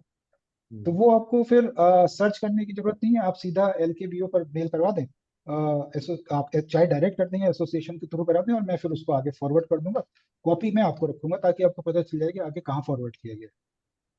मेरा इसमें आपसे एक रिक्वेस्ट भी रहेगी सुधीर जी, बीइंग जी प्रेसिडेंट इंडस्ट्रीज एसोसिएशन, और क्योंकि मुझे लघु उद्यमियों की समस्याएं भी पता है, आपके यहाँ से, क्योंकि टेक्निकल कमेटी के एक्सपर्ट्स या साइंटिस्ट या कंसल्टेंट्स जो आपके BIS में पहले रह चुके, रिटायरमेंट के बाद अगर ऐसे कुछ लोगों को आप हमारे से कनेक्ट करा दें, क्योंकि हमारे यहाँ पे अलग अलग फील्ड, अलग अलग वर्टिकल, अलग अलग प्रोडक्ट रेंज और अलग अलग टेक्निकलिटी है, तो कोई भी ऑफिस बियरर हर चीज का एक्सपर्ट नहीं हो सकता। मैं एसोसिएशन के ऑफिस बियरर की बात कर रहा हूँ। तो मेरा आपसे निवेदन है, अगर कुछ ऐसे लोग जो अपने एक्सपीरियंस समाज के साथ शेयर करना चाहते हो, इस धरा से पाया और इस धरा को ही देके जाना चाहते हो, तो ऐसे लोगों को प्लीज हमारे साथ कनेक्ट कीजिएगा। मिस्टर वर्मा आपके टच में है ही है, अगर वो कनेक्ट होंगे हमारे साथ तो शायद हम MSME फ्रेटर्निटी का कुछ भला करने की तरफ बढ़ पाएंगे। मैं ये आपसे निवेदन करना चाहूंगा, और मैं अवधेश जी से रिक्वेस्ट करता हूँ कि 1 by 1 आप सबका एक वो कर। विष्णु और जी, मैं जी एक आज आप अगर 23-24 तारीख में वहीं पर है लखनऊ, तो हम एक 1-to-1 मीटिंग भी रखना चाहेंगे। वर्मा जी इस चीज को एक बार वो कीजिएगा, जिससे SES में हम कुछ जनों को जोड़ सके। तेज जी, मैं कुछ बातें करना विष्णु जी, मैं जो है ना अपने मेंबर्स को अभी इनवाइट कर रहा हूँ। मैं कुछ एक दो क्रिटिकल कमेंट भी करना चाहूंगा BIS को लेके, क्योंकि आपने NABL लैब की बात करी है, और अगर हम वाकई में प्रोडक्ट की क्वालिटी के प्रति इतने सीरियस हैं, तो कहीं ना कहीं देखिए, जो NABL की लैब है, मुझे प्रैक्टिकलिटी में पता है, मैं 3-4 NABL की लैब से जो है वो डील करता हूँ, कर चुका हूँ। NABL की लैब कोई भी अप टू द मार्क, कुछ होंगी लेकिन बिल्कुल नहीं हो। जिस तरीके से आप लोग NABL की लैब को अप्रूव कर रहे हो, जिस तरीके से कभी ISO 9000 का इनिशियल ईयर्स में जो है ना वो इतना स्ट्रिक्टली वो चीज फॉलो होती थी, और आज के दिन आपको आपके घर बैठे फैक्ट्री बैठे उसका सर्टिफिकेट आपको मिल जाता है। NABL की लैब जो आपने अप्रूव करी हुई है, गवर्नमेंट ने करी हुई है, उनको पता ही नहीं है कि इस प्रोडक्ट की कैसे टेस्टिंग करी जाएगी। वो आपकी बात को सुन के आपसे पैसे लेके और आपको वो टेस्टिंग के सर्टिफिकेट आपको इशू कर दे रहे हैं। तो अगर अगर हम जिस जो पर्पज हमारा है NABL की लैब को क्रिएट करने का, उनको सर्टिफाई करने का प्रोडक्ट का, अगर वही अप टू द मार्क नहीं है, तो फिर कैसे उसका अनुपालन होगा। तो सर ये एक बहुत इंपॉर्टेंट चीज है कि NABL के लैब का जो आप अप्रूवल करिए, उनके लिए भी उतनी स्ट्रिक्टली मॉनिटरिंग करिए जिसके लिए BIS को आपको बोला जाता है। सेकेंडली सर, एक बात और भी है कि देयर आर मेनी प्रोडक्ट्स, वो जिस समय उनका IS बनाया गया, आज के दिन सर उसकी उसकी कोई एप्लीकेबिलिटी है ही नहीं। उसके अंदर इतना टॉलरेंस की लेवल आपने अलाउ करके रखी हुई है कि उस IS को फॉलो करके अगर हम मटेरियल किसी को दें, तो वो मटेरियल, मतलब IS के हिसाब से तो मटेरियल कभी फेल हो ही नहीं सकता है। लेकिन उस IS को अगर हम फॉलो कर ले, तो जो हमारा बायर है वो उस मटेरियल को 99% फेल कर देगा। तो जो हमारे 1965 और 1970 और उसके बने हुए IS बने हुए हैं, उनको भी एक बार बहुत स्ट्रिक्टली रिव्यू करने की जरूरत है कि आज के दिन टेक्नोलॉजी इतनी इंप्रूव कर गई है कि हाँ, उसकी टॉलरेंस लेवल क्या घटाने की जरूरत है, क्या ठीक करने की जरूरत है, तो वो भी एक रिव्यू करने की बहुत आवश्यकता है। ये मेरे दो कमेंट थे। मैं रिक्वेस्ट करूंगा अपने मेंबर से कि 1 by 1 अपने जो भी क्वेरीज हैं वो विष्णु साहब के सामने रखेंगे। आप आगे वो करते रहेंगे तो बेटर रहेगा, एक एक करके आप कुछ बोलना है? Can I speak? जी अवधेश, हाँ जी, बोलिए प्लीज। हाँ, ये मेरा 1180 के अंडर मेरा लाइसेंस है। मैं ट्रांसफार्मर की मैन्युफैक्चरिंग करता हूँ। तो आपने जैसे अभी अपने भाषा उसमें कहा कि जिसके पास लाइसेंस है अंडर सर्टेन कैटेगरी, उसका प्रोडक्ट टाइप टेस्टेड है, और वो उसकी आपने ग्रुपिंग गाइडलाइंस भी दे रखी है, वो सब मैंने कर रखा है। फिर भी आपने उसकी 5 इयर्स की लिमिट बना रखी। After the elapse of 5 years मुझे उसका फिर भी टाइप टेस्ट कराना पड़ेगा। My contention is, if there is no change in design, then why do I have to go again for type testing? It is a costly product, and the type testing itself is very not only expensive, it takes minimum there's about 4 months of waiting time, and it's get sometimes very difficult to get it type tested. This is my one issue. My second issue is कि आप लोगों के यहाँ अब एक वो product certification में या क्या एक ऑडिट भी मैंडेटरी आ गया है, जिस ऑडिट की मैं देख रहा हूँ कोई साइकिल नहीं है, कभी वो 3 महीने में भी आ जाते हैं, कभी साल भर में भी आते हैं, और whenever they come, whatever product at that time I am manufacturing, they seal one product to send it to a certified lab. मेरा इसमें ये सबमिशन है कि हमारा प्रोडक्ट बहुत एक्सपेंसिव है. Minimum cost of one item, जो सबसे छोटी कैपेसिटी का ट्रांसफार्मर है, दैट इज अबाउट 75,000, और जो हमारा वो प्रोडक्ट वहां चला जाता है टेस्टिंग के लिए, वो जब तक लौट के आता है हमारा वो ऑर्डर कंप्लीट हो चुका होता है, तो वो हमारे लिए एक तरीके से स्क्रैप हो गया. ऑन दी अदर हैंड, आपने कहा कि हम खुद अपनी यहाँ टेस्टिंग लैब बना सकते हैं. भाई हमारी ये टेस्टिंग लैब मैंडेटरी है, and each and every item unit is tested, and now the utilities in every batch of testing are sending one transformer, one unit for testing to again a certified lab. Then this is again a repetition. और इससे हमारा तो मतलब एक तरीके से compliance भी बढ़ गया और हमारा प्रोडक्ट वो बेकार चला गया. जो हमारा सपोज मैं 400 केवीए के ट्रांसफार्मर बना रहा हूं और उसके साथ ऐसा हो जाए तो वो प्रोडक्ट 8 लाख रुपए का है, मैं उसको आपको भेज दूं वहां पे आपके ऑडिट में, और वो जब तक लौट के आएगा मेरा ऑर्डर कंप्लीट हो चुका होगा, मैं उसका क्या करूंगा. थर्डली, आपने एक बात कही कि ये जो फीस है वो small scale unit and so example small scale unit के लिए 50% है. हम जब भी यहाँ पे फीस देने के टाइम पे पोर्टल पे आते हैं, हमें कभी कोई कंसेशन नहीं दिखाई. इसका कोई सॉल्यूशन, कोई तरीका होना चाहिए. You tell me, how do I approach you? These are my points. Thank you. Okay. देखिए, जहां तक ट्रांसफार्मर की बात है तो फर्स्ट पॉइंट ये है कि ट्रांसफार्मर में जो हमने फ्रीक्वेंसी डिसाइड की हुई है वो वंस इन ईयर है इंस्पेक्शन की. अगर आपके यहाँ बाई चांस जल्दी इंस्पेक्शन हो गया है, या कई बार ऐसा हो सकता है कि एक कैलेंडर ईयर में आपका अक्टूबर में हुआ, दूसरे कैलेंडर ईयर का मार्च में हो गया या फरवरी में हो गया, ये हो सकता है. This is a possibility. But अगर इस तरह का है तो मैं आप मुझे एक मेल भेज दीजिएगा, मैं चेक करवा लूंगा कि ऐसा क्यों हो रहा है. सेकेंडली, जहां तक बात है कि जो आपका हर उसमें ऑडिट में सैंपल लिया जा रहा है जो टेस्टिंग के लिए, और साथ में जो आपके जो एजेंसीज हैं जो आपका शायद इंस्पेक्शन करके प्री डिस्पैच इंस्पेक्शन करती होंगी या कुछ इस तरह का करती हैं, तो वो भी आपका सैंपल टेस्टिंग में लेके जाती है.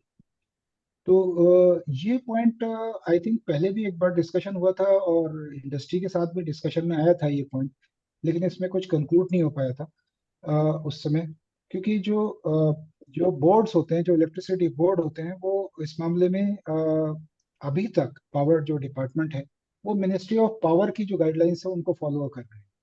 तो ये थोड़ा सा इशू इसमें आ रहा था. बट ये आपकी जो दोनों पॉइंट है ये मुझे आप एक बार भेज देंगे तो, क्योंकि मेरे एंड पर नहीं रिजॉल्व होंगे इसमें, इससे पॉलिसी इशू, तो मैं इनको टेकअप करूंगा और इसमें देखते हैं कि किस तरह से इसको रिजॉल्व कर पाते हैं. फीस वाला जो इशू है, यस, वो मेरे एंड पर है, मैं उसको चेक कर लूंगा. आप अपना एक बार मुझे अपना लाइसेंस नंबर दे दीजिएगा. आपका किस नाम से फैक्ट्री है, मैं चेक कर लूंगा. UP Transformers. It's a driver. If I get the mail, I can give you the mail also. It is UP Transformers. Based in Raebareli. I come under Lucknow division. जी. तो वो मैं check कर लूंगा उसको. अगर क्योंकि ये जो 50% का अनाउंस हुआ है ये इम्प्लीमेंट हुआ है इसी फाइनेंशियल ईयर से, तो अगर आपने इस फाइनेंशियल ईयर में अभी अप्लाई किया है तो होना चाहिए था. अगर नहीं हुआ है तो फिर मुझे देखना पड़ेगा क्यों नहीं हुआ है। सब इस फाइनेंशियल ईयर से नहीं है, पीछे का। अच्छा, हमें इस फाइनेंशियल ईयर से do है। अच्छा sir, there is one more question. आपने अपने उसमें डिस्कोर्स में ये कहा कि अगर कोई है यूनिट, वो अपनी तरफ से भेज के प्रोडक्ट को टाइप टेस्ट करा लेता है, तो हम उसको कंसिडर कर लेंगे।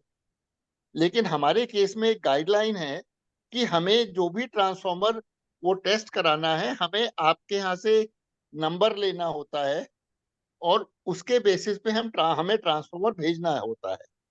तो वो यू नो नए लाइसेंस के लिए बात कर रहे नहीं सर, कोई भी एडिशनल, सपोज इंक्लूजन की भी बात कर रहा हूँ।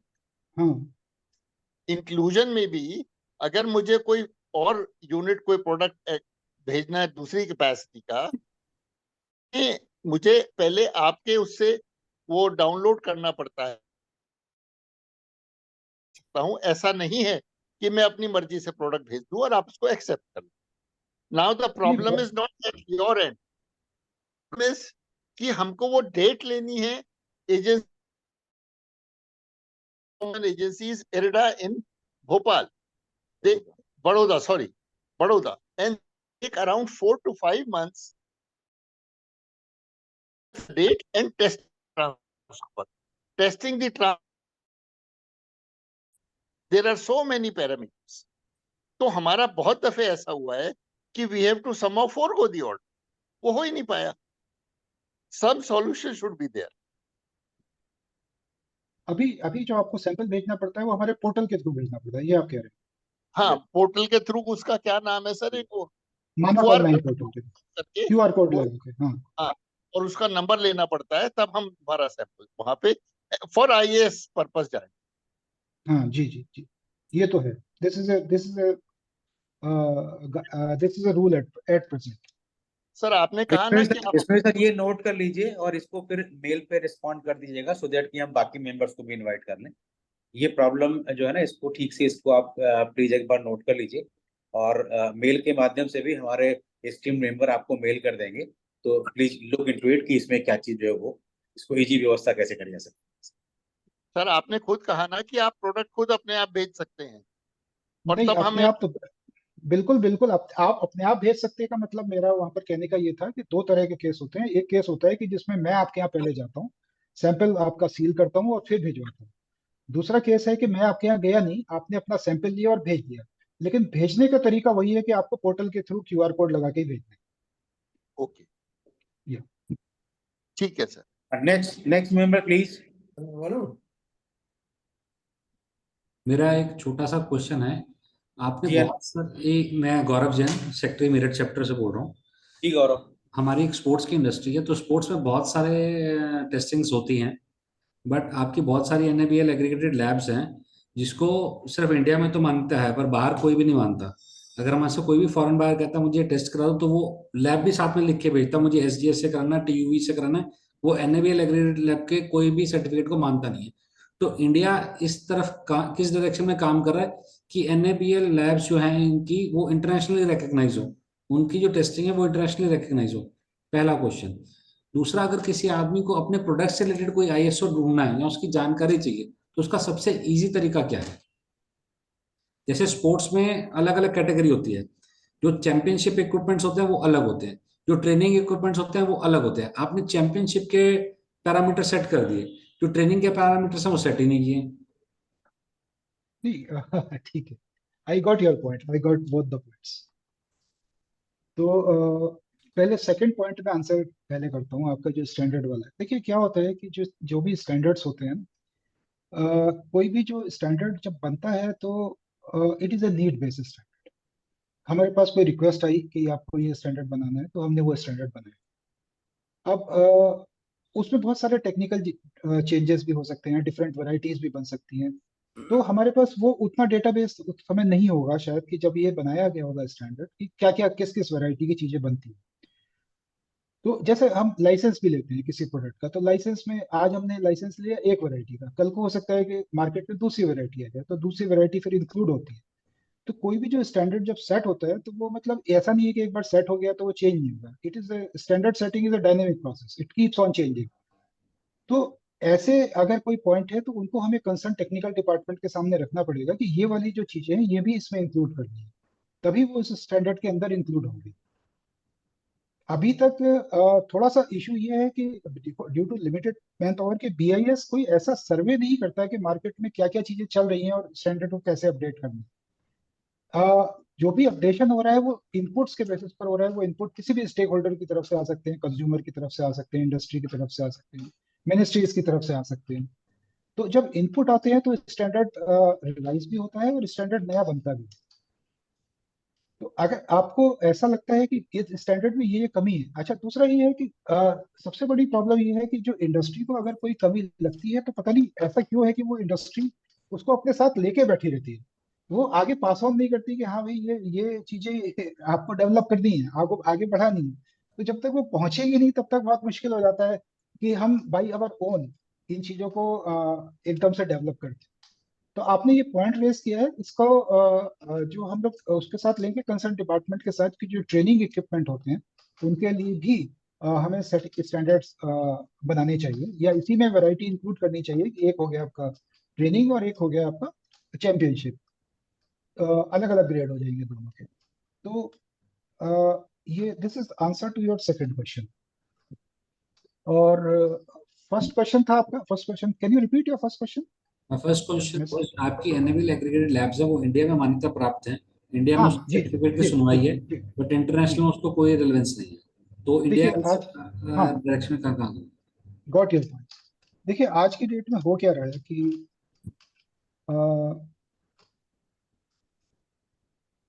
जितने भी कंट्रीज हैं वो सारे कंट्रीज अपनी अपनी टेक्निकल रेगुलेशंस को यूज कर रहे हैं टू कर्ब द इंपोर्ट्स। ठीक है, इंडिया भी उसी डायरेक्शन में काम कर रहा है कि हम लोगों ने अगर हमें एक क्वालिटी कंट्रोल ऑर्डर लाए, सपोज हमने टॉयज के ऊपर क्वालिटी कंट्रोल ऑर्डर लाए, तो उसका फायदा क्या हुआ? उसका फायदा ये हुआ, उसका पर्पस क्या था? पर्पस ये था कि चाइना से जो इंपोर्ट हो रहा है वो हमें बंद करना है ना, और अपनी अपनी इंडस्ट्री को डेवलप करना है। इस अब हम स्पोर्ट्स शूज में क्वालिटी कंट्रोल ऑर्डर लेके आए कि ये मैंडेटरी हो गया, हमारा हमारा जो स्टैंडर्ड है वो मैंडेटरी है, अगर किसी को यहाँ इंडिया में भेजना है तो हमारे स्टैंडर्ड के थ्रू भेजना पड़ेगा। तो सारे कंट्रीज इस तरह की टेक्निकल रेगुलेशंस यूज लगा रहे हैं। अब इन टेक्निकल रेगुलेशंस लगाने के बाद जब हम लेबोरेटरी की बात करते हैं तो एक दूसरे के लेबोरेटरी को रिकॉग्नाइज नहीं करने का भी पॉलिटिकल रीजंस है।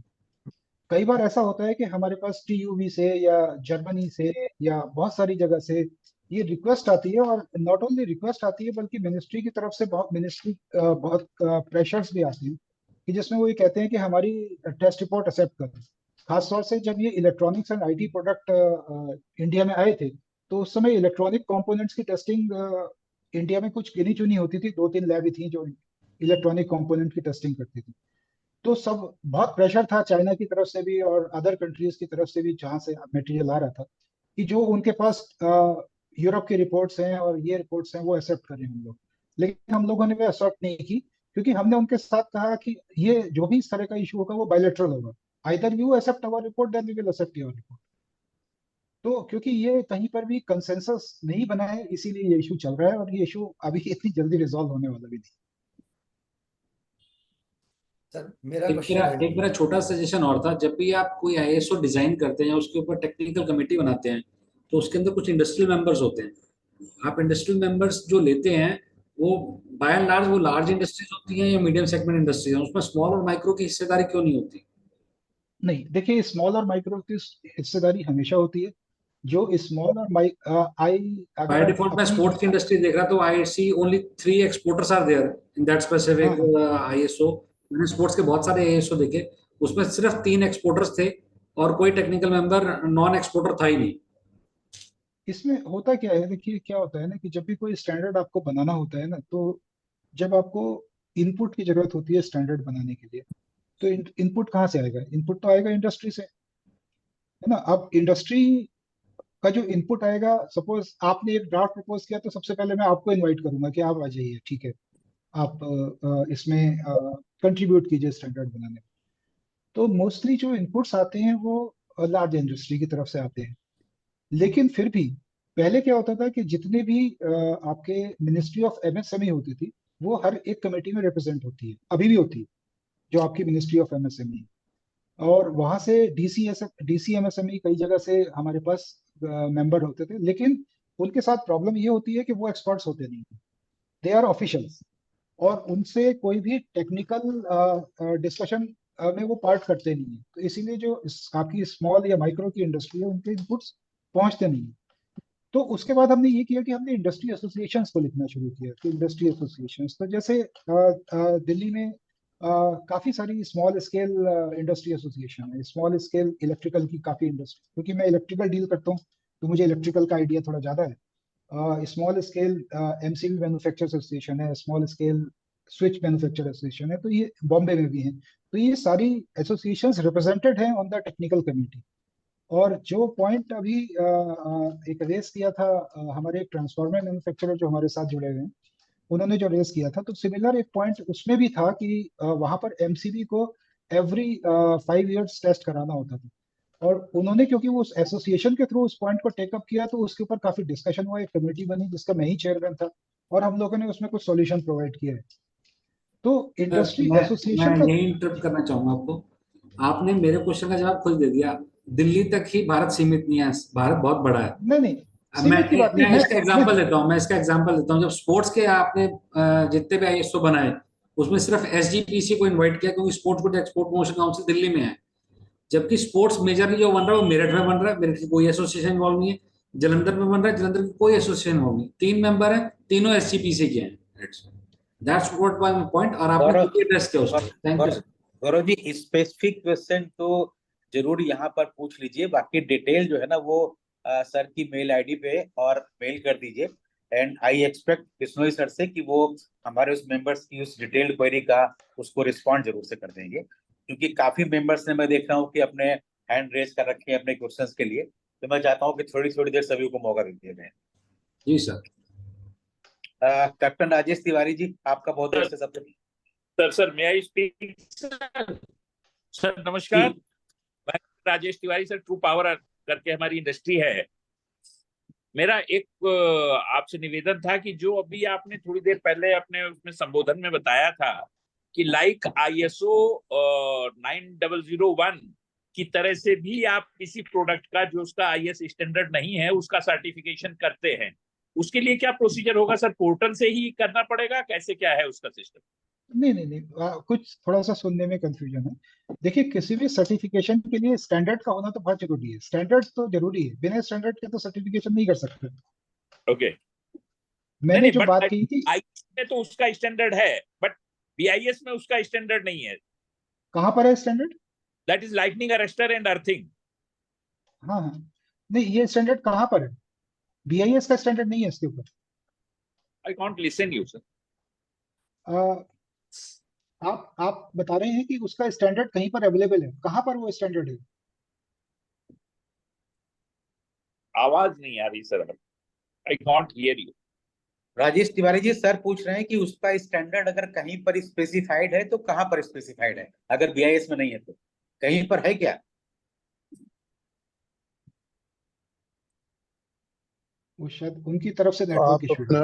आप इतना मेरे को लगता है तिवारी जी को दीजिए। आवाज नहीं जा रही है। अनुपम देवर जी, दीजिए तब तक आप आपने। अपना अनुपम देवर जी, तब तक आप पूछ रहे हैं। Good evening sir. ये आपसे इंटरेक्शन हुआ है पहले भी, वो IS 1709 और 299 थे, वो गजट तो हो गया सर, उसका स्टैंडर्ड कैसे डाउनलोड होगा सर?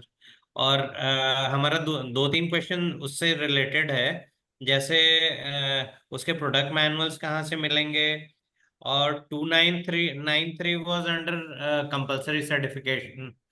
अभी अब हो गया 2993 पार्ट 1 एंड पार्ट 2। पार्ट 1 में IS 1709 है और पार्ट 2 में 2993 है। तो ये सारे डिटेल्स सर अभी नहीं मिल पा रहे हैं online. I have tried to see your website. और क्या मार्किंग फी होगी वो भी मैंने सर्च किया तो अभी आ नहीं रहा है रिजल्ट। जी,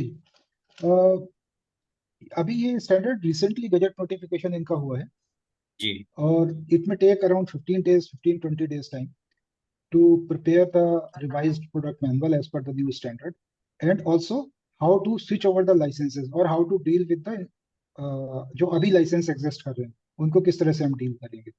तो you have to wait for another 15 days I think. मैंने बात की ओके थी वहां पर हेडक्वार्टर में जो कंसर्न पर्सन है। सर, जब आपका लास्ट स्टैंडर्ड्स तो अवेलेबल होंगे ना, वो भी नहीं डाउनलोड हो नहीं, पा रहे, स्टैंडर्ड तो अवेलेबल होंगे। तो वो कैसे मिलेंगे सर स्टैंडर्ड्स?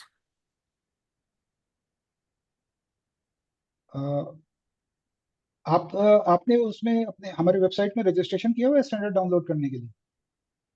अभी मैं वही ट्राई कर रहा था, बट मतलब मानक ऑनलाइन का रजिस्ट्रेशन अलग है और बीआईएस पे अलग है, देयर टू हाँ सेपरेट जी जी रजिस्ट्रेशन। जी जी जी। ओके, तो उस पर रजिस्टर करके हो सकता है बाय मेकिंग अ पेमेंट। हाँ, ये मैं एक आपको दिखा देता हूँ, ये सभी को हेल्प रहेगी इसमें।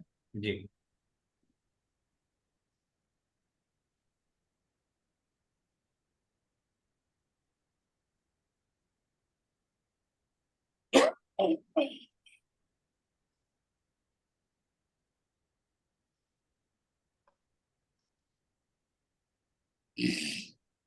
ये मेरी स्क्रीन दिखाई दे रही है आपको? जी सर। दिख रही है। हाँ, तो ये हमारा वेबसाइट है। इसमें यहाँ पर नो योर स्टैंडर्ड एक फीचर है, नो योर स्टैंडर्ड।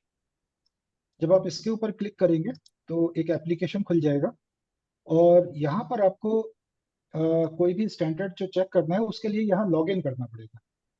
जब आप लॉग इन करेंगे तो ये आपसे आईडी पासवर्ड मांगेगा, और नहीं है तो पहले आपको क्रिएट करना पड़ेगा, क्रिएट योर बीआईएस अकाउंट यहाँ पर। तो यहाँ पर आपको आपको अपनी ईमेल चाहिए होगी, वही जो आप मानक ऑनलाइन में डालते हैं, ईमेल, अपना पासवर्ड बनाना है, फोन नंबर डालना है, तो आप रजिस्टर हो जाए। लेकिन मैं अपने पोर्टल से चेक कर सकता हूँ कि आपका स्टैंडर्ड आया है या नहीं आया है। जी सर प्लीज।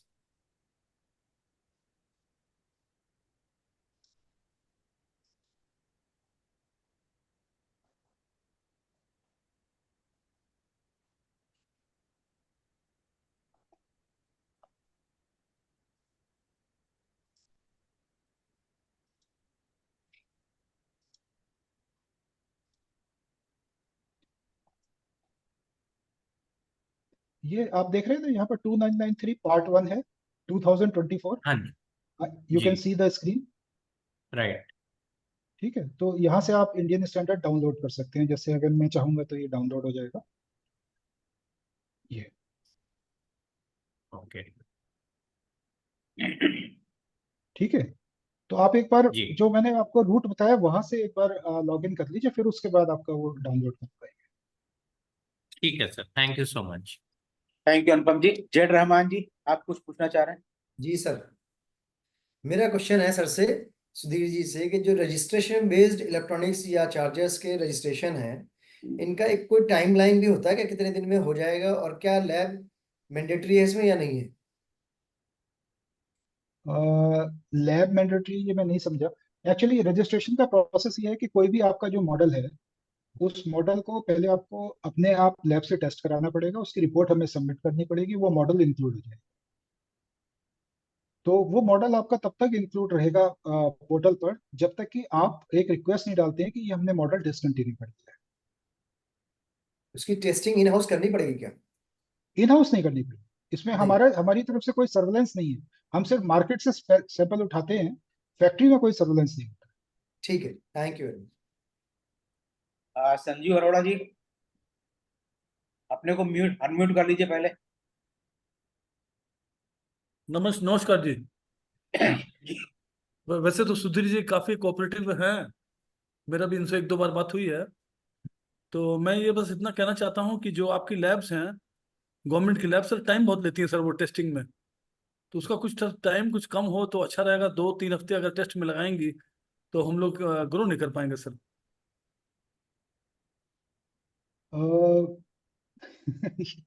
इसके ऊपर देखिए, अभी मुझे right now I can not comment on this, क्योंकि वो डिपेंड करता है, एक तो प्रोडक्ट टू प्रोडक्ट वेरी करता है कि जी प्रोडक्ट में टेस्टिंग टाइम कितना है। जी दूसरा ये होता है कि सभी लैब के पास नंबर ऑफ सैंपल्स होते हैं, जी उनके पास क्यू होती है, तो वो क्यू के हिसाब से ही चलते हैं। तो ये थोड़ा मेरे लिए कहना मुश्किल है। शायद अभी इन्होंने कुछ ऐसा, मुझे बताया गया है, अभी पता नहीं इम्प्लीमेंट हुआ है या नहीं, ऐसा किया है कि मेरी आपसे बात हुई अगर आप थी। हाँ, कि अगर आप पेस्टिसाइड। जी जी, अगर आप मानक ऑनलाइन से पोर्टल से हमारी एक टेस्ट रिक्वेस्ट बना रहे हैं क्यूआर कोड लेके, जी तो वहां पर ये भी आया करेगा कि किस लैब के पास कितने सैंपल पेंडिंग है। ये पता नहीं अभी शुरू किया नहीं, मुझे नहीं पता। नहीं, अब अभी नहीं सर से लगता है। अभी नहीं शुरू, तो ये शुरू होने वाला है कि जी किस लैब के पास कितने सैंपल पेंडिंग है। तो जी उससे जी। आपको पता चल जाएगा कि आप कौन सी लैब सेलेक्ट करना बेहतर रहेगा जहाँ जल्दी टेस्टिंग हो जाए। नहीं, जिस आइटम की सर मैं बात कर रहा हूँ वो मेलाथैन 25 है, मेलाथैन 50% है। उसमें केवल आपकी गवर्नमेंट लैब यानी कि BIS साहिबाबाद ही उसमें प्रिस्क्राइब्ड है, मेलाथैन वो तो 25। मेरी बात हो गई थी आपसे। हाँ हाँ जी जी जी, तो बस वही मैंने कहा, आपको बहुत कोऑपरेटिव वैसे हैं, और मुझे उम्मीद है काम जल्दी हो जाएगा। लेकिन वैसे ये इशू जो है ये सर रिजॉल्व होना चाहिए। टाइम सर बहुत लगता है गवर्नमेंट लैब में। नहीं, गवर्नमेंट प्राइवेट लैब में भी टाइम लगेगा, तो वो टाइम नहीं सभी सर, लोग आप लेते हैं। सर आप लैब का नाम बताइए, 3 दिन में मैं टेस्ट करा देता हूँ सर, 3 दिन में। BIS अच्छा, रिकॉग्नाइज्ड लैब नहीं करते, देख रहे हो। प्रमोद चलिए, मिगलानी जी, ओके। पास्ट प्रेसिडेंट हमारे, कुछ पूछना चाह रहे हैं, प्लीज सर। नमस्कार सर। मुश्किल। सर मैं ये पूछना चाह रहा था, यदि कोई लाइसेंसी होता है तो उसके प्रोडक्ट के लिए फैक्ट्री सर्वेलेंसेज या वो साल भर में कितनी बार किया जाता है? एक लाइसेंस, यदि एक फैक्ट्री के पास में 2 लाइसेंस हैं तो उसका फैक्ट्री सर्वेलेंसेज साल में कितनी बार किया जाता है और मार्केट सैंपल कितनी बार लिया जाना चाहिए? देखिए, इसमें प्रोडक्ट वाइज गाइडलाइंस बनी हुई है हमारे पास, स्टैंडर्ड वाइज। तो जी दो दो कैटेगरी में डिवाइड किया गया है। कुछ प्रोडक्ट्स ऐसे हैं जिनको हमने कम क्रिटिकल माना है, उसमें हम साल में एक इंस्पेक्शन करते हैं। और कुछ प्रोडक्ट्स ऐसे हैं जिसमें कि हमने ज्यादा क्रिटिकल माना है, उसमें हम साल में 2 इंस्पेक्शन करते हैं। तो ये तो फैक्ट्री सर्वेलेंस की बात हो गई। इसके अलावा जो मार्केट सर्वेलेंस की फ्रिक्वेंसी है, उसमें मिनिमम 2 सैंपल हैं। अ, उन प्रोडक्ट्स के लिए जिनका फैक्ट्री सर्वेलेंस एक है, उनके सैंपल्स भी 2 हैं। और बाकी के लिए, सभी के लिए, मोस्टली प्रोडक्ट्स के लिए 4 सैंपल है, हर क्वार्टर में एक। तो ये कैसे पता चल पाएगा सर, ये किसका प्रोडक्ट किस कैटेगरी में आता है सर? देखिए, फैक्ट्री सर्वेलेंस के लिए तो आप मुझे अपना IS बताएंगे, मैं बता दूंगा आपको किस IS कैटेगरी में। 6419। हाँ, मुझे देखना पड़ेगा, मुझे अभी ओके राइट नाउ ये ओके याद नहीं है। ओके 1200-1300 प्रोडक्ट है, तो मैं देख के आपको, हाँ आप नहीं मेरा नहीं बिल्कुल आप मेरे को कॉल कर लीजिएगा तो ठीक मैं ठीक बता है। दूंगा। लेकिन मार्केट सर्वेलेंस में ये आपको BIS की पॉलिसी ये है कि मार्केट सर्वेलेंस में तो बेसिकली हम क्वालिटी टेस्ट कर रहे हैं आपके प्रोडक्ट की। और इसमें there is no stake at your level. BIS का ये मानना है, क्योंकि उसमें जो कॉस्ट ऑफ सैंपल है वो हम बियर कर रहे हैं, टेस्टिंग चार्जेस हम बियर कर रहे हैं। So you need not worry about नहीं, इट। फैक्ट्री सैंपल की कोई इशू नहीं है, बेसिकली तो फैक्ट्री मार्केट, सर्विसेज की है, मार्केट सैंपल की कोई कोई दिक्कत नहीं है। जी जी। मेरा फैक्ट्री मेरा क्वेश्चन सर्वेलेंस इसलिए मिनिमम था, 1 और मैक्सिमम 2 है। मैंने एक नए प्रोडक्ट के लिए लाइसेंस लिया था 2 महीने पहले ही। जी अभी मुश्किल से 2 महीने ही हुए हैं, तो उसमें फैक्ट्री सर्वेलेंसेज के मेरे पास बिना बताए कि आपके विभाग के तो नहीं, और थर्ड पार्टी के कोई इंस्पेक्टर थे, तो फैक्ट्री सर्वेलेंसेज के लिए आए। तो मैंने कहा आपकी तरफ से कोई इंटीमेशन नहीं दी गई है, और आज मेरा फ्राइडे वीकली ऑफ डे होता है जो मैंने डिक्लेयर किया हुआ है। आप इस दिन मुझे आकर कह रहे हैं कि आप अपना फैक्ट्री सर्वेलेंसेज करा दिए, मेरे पास कोई स्टाफ नहीं है, कुछ भी इस समय ना फैक्ट्री लेबर है ना स्टाफ है। तो कहने लगे सर नहीं, मैंने तो सेल्फी जो अपलोड कर दिया, तो प्लीज आपको तो मुझे सर्वेलेंसेज तो मुझे कराना ही पड़ेगा। तो ये उनका एटीट्यूड था। नहीं, आपका आपका जो लाइसेंस एक पहले का एक नया है, ऐसा था क्या? हाँ, एक पहले था एक नया है। हाँ, ओके। तो सर्वेलेंस वो एक्चुअली पहले के हिसाब से प्लान हुआ होगा, लेकिन आपका जो नहीं, पोर्टल उन्होंने होता है ना। उन्होंने मुझे दूसरे के लिए कहा था, बल्कि दूसरे कब जब करने के लिए आए उन्होंने कहा कि मैं पहले का भी कर लेता हूँ, तो मैं दोनों की कर लेता नहीं हूँ। नहीं नहीं, ऐसा नहीं होता। जितने भी जो BIS का ऑफिसर को तो ये लिबर्टी दी गई है कि आप जा रहे हैं तो एक कर लीजिए या 2 कर लीजिए। लेकिन इनको, जो हमारी थर्ड पार्टीज है, इनको असाइन करके दिया जाता है पोर्टल पर। क्योंकि अगर वो असाइन नहीं किया गया है तो उनके वो मोबाइल ऐप में खुलेगा ही नहीं लाइसेंस ऑडिट करने के लिए। क्योंकि सारा जो ऑडिट है वो मोबाइल ऐप के थ्रू हो रहा है, मोबाइल पर हो रहा है। जी जी जी वहीं पर उनको इनिशिएट करना है, वहीं पर क्लोज करना है। तो ठीक जब है। तक कि वो अलॉट नहीं होगा, वो मोबाइल में वो लाइसेंस खुलेगा ही नहीं। तो इसलिए वो पहले से अलॉट करके भेजते हैं। वो आपसे इस तरह से बोल रहा होगा। दूसरी बात यह है कि आपके पोर्टल पर एक हफ्ते पहले एक वो आ जाता है। अगर आप पोर्टल देखेंगे अपना, जब भी जी जी आपका इंस्पेक्शन होगा तो एक हफ्ते पहले वहां पर एक रेड कलर से ब्लिंक करना शुरू हो जाएगा कि your inspection is planned. Okay. Friday का ये शायद मिस किया होगा, या तो पोर्टल में उनको दिखा नहीं होगा कि फ्राइडे आपका वीकली ऑफ है। नहीं, मैंने उनको फिर मैं दिखाया मैं था, जो मेरे फैक्ट्री विजिट में आए मैंने उनको दिखाया, उन्होंने उस चीज को चेक भी किया कि हाँ फ्राइडे जो है वीकली ऑफ डे डिक्लेयर्ड है। वो तो इसका मैंने मतलब तभी उनको प्लानिंग में कोई था। बात नहीं एंटरटेन किया, मैंने कहा कोई बात नहीं आप आए, मुझे कोई फर्क नहीं पड़ रहा है। तो मैंने स्टाफ अरेंज किया, उनको इंस्पेक्शन मैंने करवा दिया। लेकिन मैं सिर्फ आपकी जानकारी में डालूं कि इस तरह से जी भी जी, होता है। We will take care, we will take care in future. Thank you, thank you.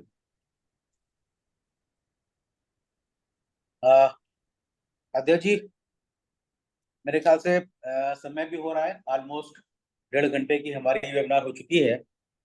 आपको अपने कुछ क्लोजिंग कमेंट्स अगर देने हो तो दे दीजिए, सो दैट कि फिर इसका समाप्त किया जाए। अध्यक्ष जी।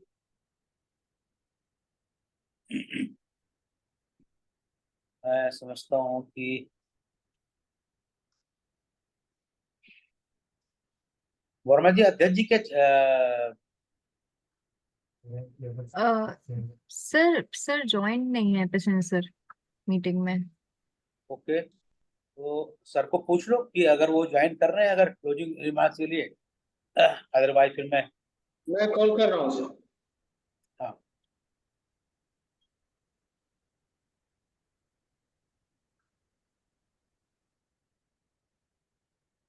इस बीच एक क्वेरी किसी और मेंबर की हो तो वो भी ले सकते हैं।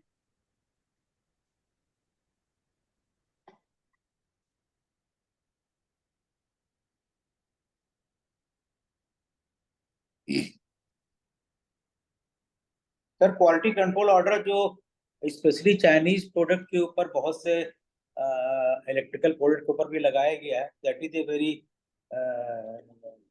मतलब बहुत इम्पोर्टेंस की चीज है, और गवर्नमेंट की अप्रोच बहुत अच्छी है टुवर्ड्स इसमें, क्योंकि वो मेजर इंफीरियर क्वालिटी जो है ना, वो प्रोडक्ट की वहीं की थ्रू रोटेट होकर आ रही थी। एंड आई नो कई प्रोडक्ट ऐसे हैं जहाँ पर कि एकदम से लोग परेशान भी हो बैन लगने से, but ultimately it will be good for country and for specially in power discoms. बहुत अच्छा जो है वो इनिशिएटिव कुछ गवर्नमेंट कुछ प्रोडक्ट में अपनी इंडस्ट्री को काफी हेल्प मिली है, जैसे टॉयज इंडस्ट्री है। पहले जी टॉय सारे ही टॉयज इंपोर्टेड आते थे। इसी तरह जी। से स्पोर्ट शू की इंडस्ट्री है, पहले सारे इंपोर्ट हो रहे थे बहुत स्पोर्ट शूज। तो वो जो गवर्नमेंट ने इस तरह के इश्यूज लाए हैं, मतलब उससे इंपोर्ट तो रुका ही है और अपनी इंडस्ट्री डेवलप भी हो पाई है। सर आई थिंक प्रेसिडेंट साहब कहीं और बिजी हो गए हैं, सो इन द हाँ, मीन तो विष्णु सर, मैं समझता हूँ कि अध्यक्ष जी, क्योंकि उनकी मीटिंग लगातार लगी रहती है वेबिनार कोई ना कोई इसके ऊपर, तो वो दूसरी मीटिंग एंगेज हो गए होंगे।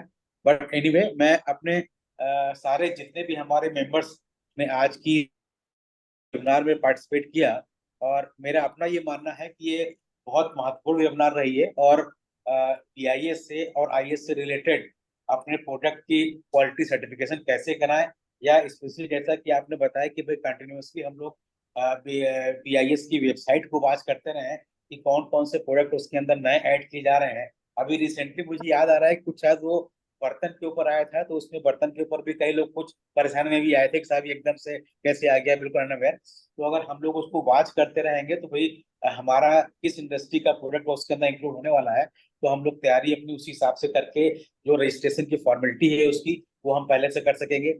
एक अच्छी जो इंसेंटिव जो गवर्नमेंट ने दिया है साइन इंडस्ट्री के लिए, रजिस्ट्रेशन में, फीस में, डिस्काउंट में, वो लाडेबल चीज है।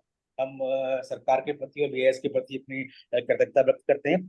और मैं चाहूंगा कि हमारे ईडी सर वर्मा जी और आपके साथ में बराबर संपर्क में रहेंगे, और भविष्य में ऐसी कोई अगर फिजिकल भी अगर मीटिंग अगर करने की जरूरत पड़ती है, तो हम लखनऊ में, चूंकि आप भी बेस्ड हैं लखनऊ में, हमारी सेंट्रल ऑफिस है इतनी बड़ी, तो हम लोग वो भी करना चाहेंगे आपके साथ में, जहाँ पर की और काफी मेजोरिटी में लोग जो है आके जो है ज्वाइन कर सकते हैं। तो आप सबका बहुत बहुत धन्यवाद, विशेषकर हमारे बीआईएस के डॉक्टर विष्णु जी का, जिन्होंने अपने आप से एक महत्वपूर्ण विषय पर टाइम निकाल कर और हमारे बीच में सभागता करी, और ये अपने विचार रखते हुए इतनी महत्वपूर्ण जानकारियां दी। आप सबका बहुत बहुत धन्यवाद। Thank you, thank you. जी, मैं भी इंडियन इंडस्ट्री एसोसिएशन के सभी मेंबर्स को, और साथ में जो आपके एग्जीक्यूटिव मेंबर्स हैं, जो एसोसिएशन करता धरता है, सभी को मैं धन्यवाद देना चाहता हूँ कि उन्होंने मुझे आपसे इस महत्वपूर्ण मुद्दे पर जुड़ने का मौका दिया। और मुझे लगता है कि हम लोग अगर एसोसिएशन आपस में मिलकर काम करेंगे, तो हम लोगों की जो कमियां हैं वो भी दूर होंगी, और आपको जो सपोर्ट चाहिए वो भी मिल पाएगी। तो इसमें दोनों के लिए ही विन विन सिचुएशन है। मतलब उसमें आप अब इंडस्ट्री को थोड़ा सा हमें ये समझाना है कि बीआईएस को आप एक गाइड की तरह अब माने, हम उसी डायरेक्शन में काम कर रहे हैं, उसको एक सरकारी एजेंसी की, सरकारी डिपार्टमेंट की तरह ना माने। ठीक, तो अपनी बिल्कुल। बात कहने में बिल्कुल झिझके नहीं। Right, right. Thank you sir, thank you very much, thank you again.